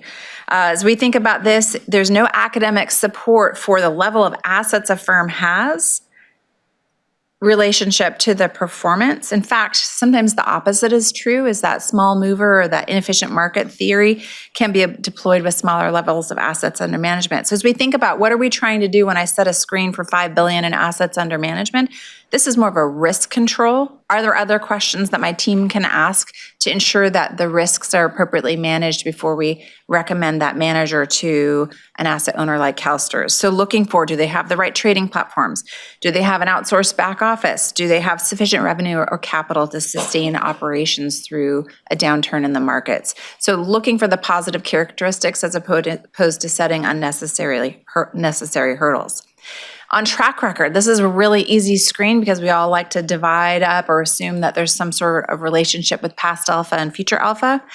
But don't forget that in many asset management organizations, the performance is not necessarily greater than the sum of the parts, or the whole is not necessarily greater than the sum of the parts. Recognize that the attribution of that performance is just as important as the whole of the performance. So as I wrap up my comments, I just want to make some key points here. We've got some work to do with respect to getting data, but as we get that data, we're going to be able to measure progress more successfully. The consulting industry, many of us, there's a good core of us, 28 of us, that have a steady core that's pushing for DEI data disclosure. And we're pushing for standards around that disclosure, trying to establish one measurement metric that will become easier, make it easier for the asset management industry to comply, thereby make it easier for you to do your jobs. So with that, I will pass it back to June. That was great. Thank you.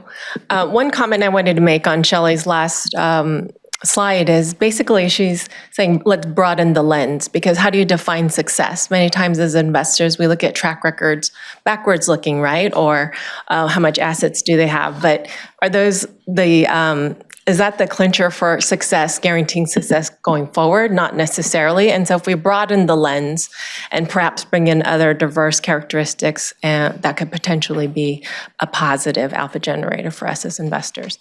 And so with that, I'd like to open it up for questions. Hand it back to Bill. First of all, June, I want to thank you for bringing together this impressive panel that provided us with some really valuable information. It'll take me a while to digest it all. But I intend to go back and look at these slides, the presentations, and thank you very much to all of you for helping us out. Are there any questions? Hi, this is Malia. Can you hear me? Yes, Malia. Madam Controller, you're on. Yes. Good afternoon. I have been eagerly anticipating this presentation, and I want to tell the panel that you did not disappoint. Fantastic information.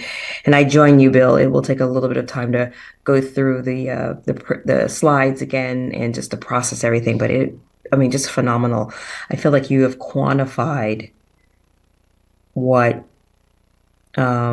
many of us already talk about and what we know. You've quantified it as well as expertly qualified the importance of diversity, of equity, of inclusion, not only having a diverse workforce, but also having those that are in management and in decision-making positions. So I have the highest compliment to this entire team. Thank you, June, for bringing this to us. And thank you, CalSTRS, for making this a priority. Thank you, Madam Controller. It's always nice to hear your voice. Okay, next up is Sharon Hendrickson. Thanks so much. This is really thoughtful, and I've been thinking about this. We've been thinking about this at CalSTRS, and I work in academia, and we talk about this a lot in higher ed. And I just wondered if you could talk a little more. The thing I kept thinking, and I appreciate all the data and all the work that the organizations are doing. I think when I look back at just the places I work in, or even here at CalSTRS, I keep coming back to like pipeline and about culture, because the data is important, of course, but like, how do we get the people in the organizations, to be in those positions so that we even have this problem to manage or lead out of. And so, June, forgive me if we're going off track, and we can talk about this more in January, but I think that's one of my questions is around just culture and, being in the investment culture for as long as I have now. Just being in Japan like weeks ago, I was the only woman on this, all male, it's Japan, it's a different culture, but still there's a lot of growth to be had, I think, in terms of diversity in the industry, and just having young nieces who don't really see themselves in these roles. And so that's, I guess, where my brain works in academia, is how to get younger people, people of color, or people from different backgrounds who can't afford the CFA fees or the whatever fees for CFP or whatever they're studying for. It's really expensive to get some of these credentials. And so how do we cultivate a culture where anyone from, sort of any economic situation and, wherever they're coming from could sort of see themselves in a place. I always come back to money and power, right? And I think I work in a world sometimes where people don't want to give power away very often or lend a hand to someone else and create space for other people because they have their space. So I just wondered if... I really thank you for that question. I'm going to say one comment, and then I'll hand it over to Shelley and Sarah to add in theirs. That also goes to broadening the lens. And so when you say portfolio manager, what do you think of? There's such a... there's already an ingrained bias in the industry. And so for us to broaden that definition or broaden, young people's vision of the industry, it's slow going, I'll be honest with you, but a lot of this data collection and the efforts, I think, are giving us some momentum. Shelley, I think you have some comments around this. Well, there's a lot in your question. I think that one of the things, and not to beat the drum too hard about getting the data, but there's the adage of you get what you measure. And so by bringing attention to the asset management industry to say, we are watching this. And if you look at the detail of the questions that Jennifer had in the DDQ of what are your practices to attract talent, promote, and retain talent, those are all three distinct initiatives. And so by bringing attention to those as limited partners and as consultants starts to bring more attention to that naturally starts that pipeline. The industry, and June highlighted a number of organizations that CalSTRS is already a part of. The industry is putting some significant investments. We need more of that. And I think that's an area that the consulting industry, as well as many of the alphabet soup of organizations, are putting energy into. So I think those are some very important comments. I know you wanted to lean in on that one as well. Sure, and thank you so much. Great question, and I will say what we're learning about our CFA candidates, to that point about the cost of taking that qualification, what that means to those individuals. One of the things we do know is that even those who take but don't necessarily pass level 1, that can make a huge difference to their future plans. We also know that organizations that support candidates, maybe they actually bring them into the organization and then support them to get the CFA, makes a huge difference. Typically, and this is a comment from somebody who's been in the industry a while, got the CFA later on, and had really struggled with the bias and hurdles that she had encountered. She said that having it cut 30 minutes off every single client meeting because she didn't need to explain herself, that qualification got her indoors, she wouldn't have got in otherwise. So 2 things that we are doing in terms of actually really moving the needle. One is we're having really close questions for the candidates, so a post-exam survey, so to understand those folks. And I can certainly say that it is now a far more diverse cohort we're seeing across multiple markets, but particularly in the US. The second thing, and Chris and Lachey are familiar with this from their work on our DEI steering committee, but we have a group of organizations, so sponsor investors, institutions, folks like Girls Who Invest, Twigo and more, who are interested in putting together a program to bring folks into the industry, to take a range of a number of qualifications without a cost to them, be supported through that mentored and also working with prep providers as well. So initiatives like that, there are others, of course, available, but the point is there's more than enough work for us all to do in that scale. And I think that level of interest that we're seeing from our signatory firms really speaks to the way the industry is looking to convene and collaborate. Michael Gunning. Thank you, Mr. Chair. Sarah, couple questions. Well, first, echo the comments both of Bill and Controller Cohen. That lot to unpack here. For me, particularly as we reflect back to July and our session and what that means for us as a board here and our role in that. But two questions. Diversity washing. What is that? So that is a performative piece where organizations can sometimes be guilty of presenting themselves as being better, more diverse, more inclusive than they actually are. It's sort of a piece with greenwashing. There's a whole rainbow of washings to work through for sure. But what I think matters, and again, why the data collection piece is critical. That's how you get the accountability, and you can actually then look to, is the needle being moved? Is this organization doing the work? What I would say, though, is before you start to collect that data, you have to form trust, because otherwise that risk about disclosing, particularly for organizations who say, well, I can see why this benefits the organization, but what does it do for me? So I think there is a huge amount of work to do around making that safe space to have those conversations. And actually, we're not just counting you for the sake of some external commercial gain, we're actually counting you in. And that inclusion piece is critical, which, as I say, is why we framed the code around inclusion.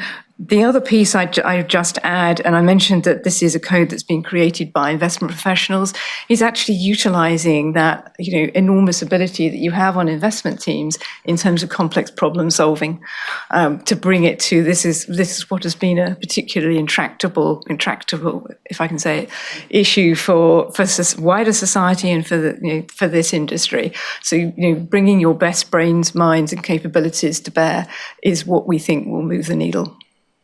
And just a final follow-up, industry KPIs, what does KPIs stand for? Key performance indicators. So the things that the industry is looking at in terms of what does success look like? What does that holding to account piece add? And how do you, exactly. And I'm frequently asked about what does success look like, and my answer, it could be numbers of signatories, or it could be AUM of those signatories. It's really about change in this industry. The impact is actually about having an industry that reflects the society we serve. Mm-hmm. Thank you, Mr. Chair. Thank you, Michael. So no further questions. Public comment on this issue? Seeing none, thank you again for a great presentation. Terribly informative. Thank you.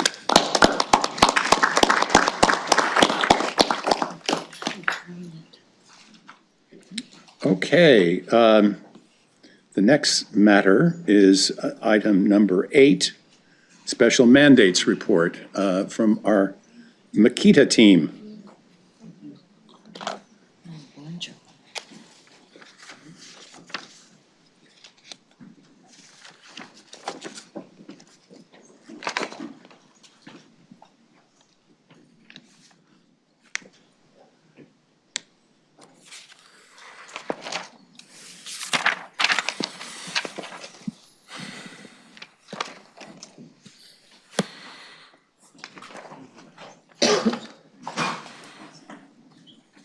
Go ahead. Great. Please. Sorry, Steve. Yeah, no worries, no worries. Steve McCourt, Makita Investment Group. I have with me Tad Ferguson from our private equity team as one of the two parts of the special mandates is private equity focused. The purpose of this report, as expressed in staff's agenda item, is that once every 6 years, your general consultant provides you as a committee a report on the programs that fall under the special mandates policy. Today, there are technically 3 of those programs, but really just 2, which we'll describe. The timing of this report I want to highlight because under the special mandates policy, next year, the committee will be required to review formally these programs and policy and to reaffirm an interest in continuing them. So part of the purpose of this report is to sort of refresh your minds on what the programs are, how they've been performing, and then if you have specific items or questions that you want to make sure that you get answered before you are in a position to review these programs next year, you can let us know now or later. So the process we go through to evaluate these programs is very similar to the process that we go through to evaluate your overall portfolio on a semi-annual basis. We met with your staff members who are responsible for executing the programs, evaluated their processes and procedures, evaluated performance of the programs. And this report that you have in front of you kind of reflects the summary of those meetings and analysis that Makita conducted. The first program I'll highlight that falls under the special mandates program is within the global equity asset class. It's referred to within CalPERS as the Developing Manager Program. It was started in August of 2004 with an allocation of $600 million. That program has been invested through external fund-to-funds managers, effectively, outside advisors that allocate directly to emerging managers for you. These are managers who are younger in their development, fewer assets under management, and are not of a size where you could tap them for larger dollar amounts in your broader global equity program, yet they may become the superstars of tomorrow. So it allows you to have an early look at some of those rising asset managers. The program was reoriented in 2016 after staff determined that the focus of the program on U.S. equities was challenging, as U.S. equities are generally a much more efficient asset class than the non-U.S. equities. And so in 2016, staff restructured the program to focus on less efficient parts of the market, including small cap U.S. and international equities. For the entire time period of 2004 through the end of this reporting period, the Developing Manager Program returned 7.2% per year on average, which was slightly below the return of your overall benchmark for public equities, though on a risk-adjusted basis, it slightly outperformed. Since 2016, when the program was restructured, the performance has improved relative to the overall benchmark for your equity asset class. It underperformed slightly, but that was largely a result of your Developing Manager Program being focused on non-U.S. stocks more so than the benchmark is, and non-U.S. stocks as a class have underperformed U.S. stocks. So because of that dynamic, on page 3 of our memo, we highlight specifically how the U.S. developing managers performed relative to the U.S. benchmark and how the non-U.S. developing managers have performed relative to the non-U.S. benchmark. So more of an apples-to-apples comparison. And you can see there that since November 2016, which was when the program was restructured, performance has been pretty much at benchmark over that time period. Moving on to the second program, which falls within private equity. This program is referred to as the Proactive Program, and it was funded in March 2003. This has a similar philosophy of allocating capital to general partners that are newer to managing private equity assets, generally raise much smaller funds, and wouldn't be eligible for larger commitments from a fund the size of CalPERS. And this program is executed now also through external advisors who day-to-day identify and monitor these smaller managers. This program also has evolved since it began in 2003. At the very beginning, it started with an emphasis on underserved urban and rural California strategies, and evolved after 2007 to focus on more diversified vehicles that were focused more broadly across the private equity opportunity set. The performance of this program struggled early on. You can see this since inception. Returns since 2003 were still through today only half that of the private equity custom benchmark. But in recent years, as the program has become more diversified across the private equity marketplace, performance has improved in line. So for the trailing 3 years, just by way of example, the proactive program actually outperformed the private equity custom index. There's one other special mandate I want to highlight, but it's largely non-material in size at this point. There, within private equity, was a clean tech investment program funded in May of 2005 with a $500 million allocation to both venture capital and energy-related investments. That program has more or less been fully liquidated out at this point. There remains $8 million in the program in the aggregate. So we noted here for purposes of completion, but it is no longer active in terms of new commitments, and existing assets have more or less been liquidated out of the program. So in summary, our observation is that staff has over time continually managed these programs in a way to highlight deficiencies, improve on those deficiencies, and make them have the highest chances of achieving the long-term return objectives that you're looking for as a committee.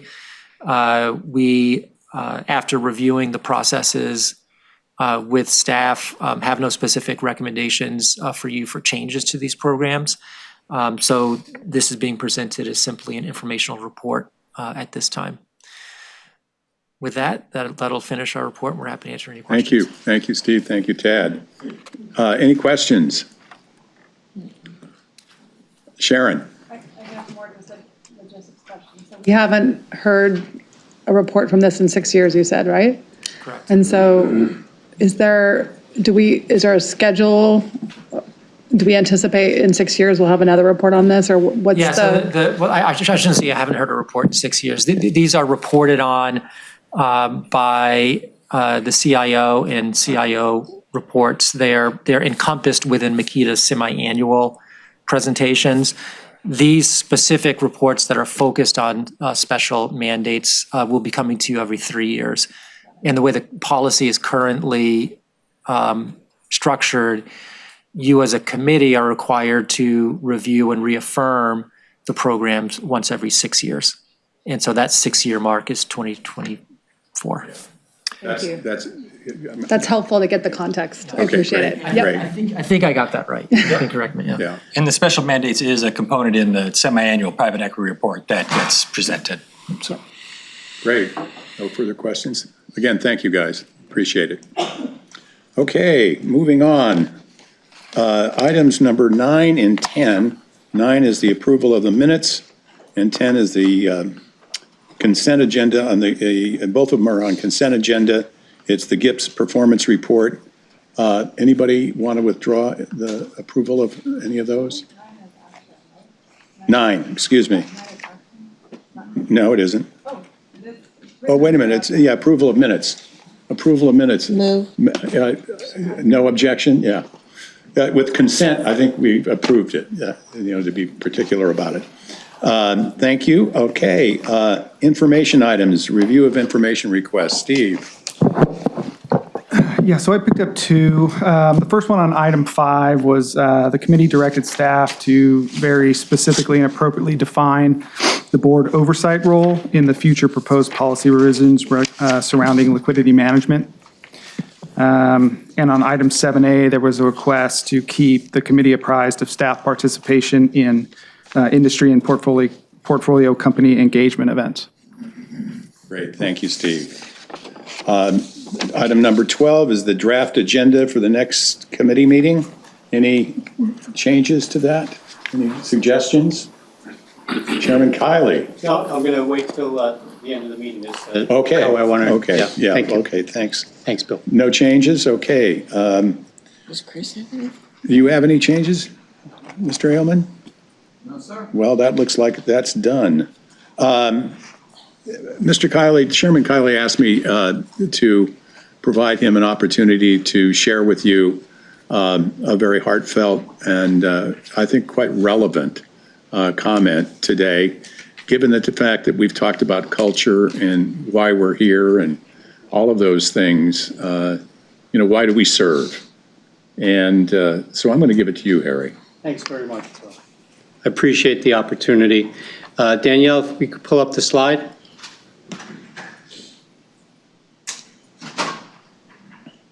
So, life's a mystery. Life is a mystery. And last week I was with my kids. I was looking up at the moon. It was a bright star. The woman before us is one of the brightest lights, the brightest stars in all of the galaxies. That's Kitty Donahoe. I met Kitty Donahoe about 30 years ago. Kitty was, mother and father came from Ireland. She was raised in the Yosemite Valley, in nature, amongst the beautiful God's creation. She moved to Southern California, graduate of UCLA, continued her education at Columbia Teachers College, and spent 35 years, her entire career, teaching second grade at Roosevelt Elementary School in Santa Monica. She's a legend. She's touched countless lives.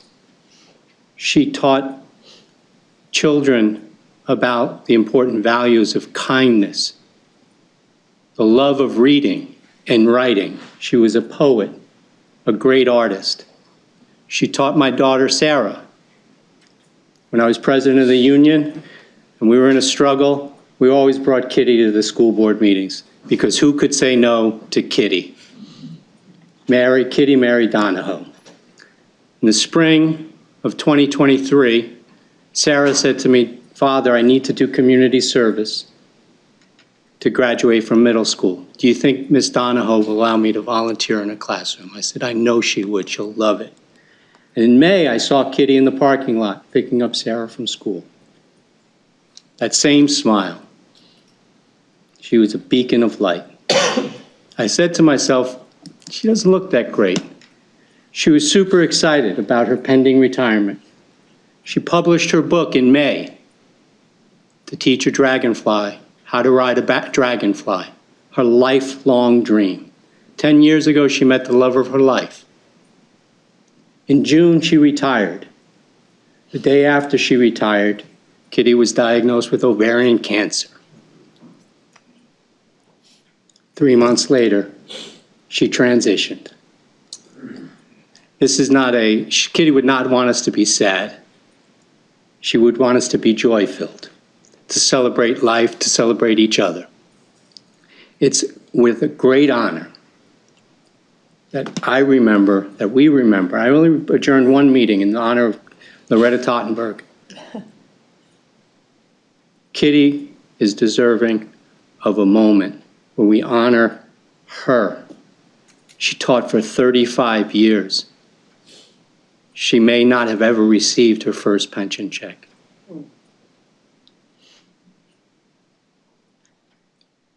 It's a great honor and a great gift to serve on this board with all of you on behalf of people like Kitty Donahoe.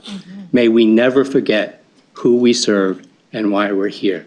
She wouldn't want us to be sad. She was Irish. She lived in a mystical world. There's something else going on for Kitty. So she doesn't want us to be sad. We're not going to be sad, but we remember her. We love you, Kitty. Thank you for all that you've done for the children of this great state, for the people that you've interacted with, and for being a beacon of light in a world that seems so dark sometimes. We love you, Kitty. Amen. Thank you, Mr. Son. Thank you, Harry.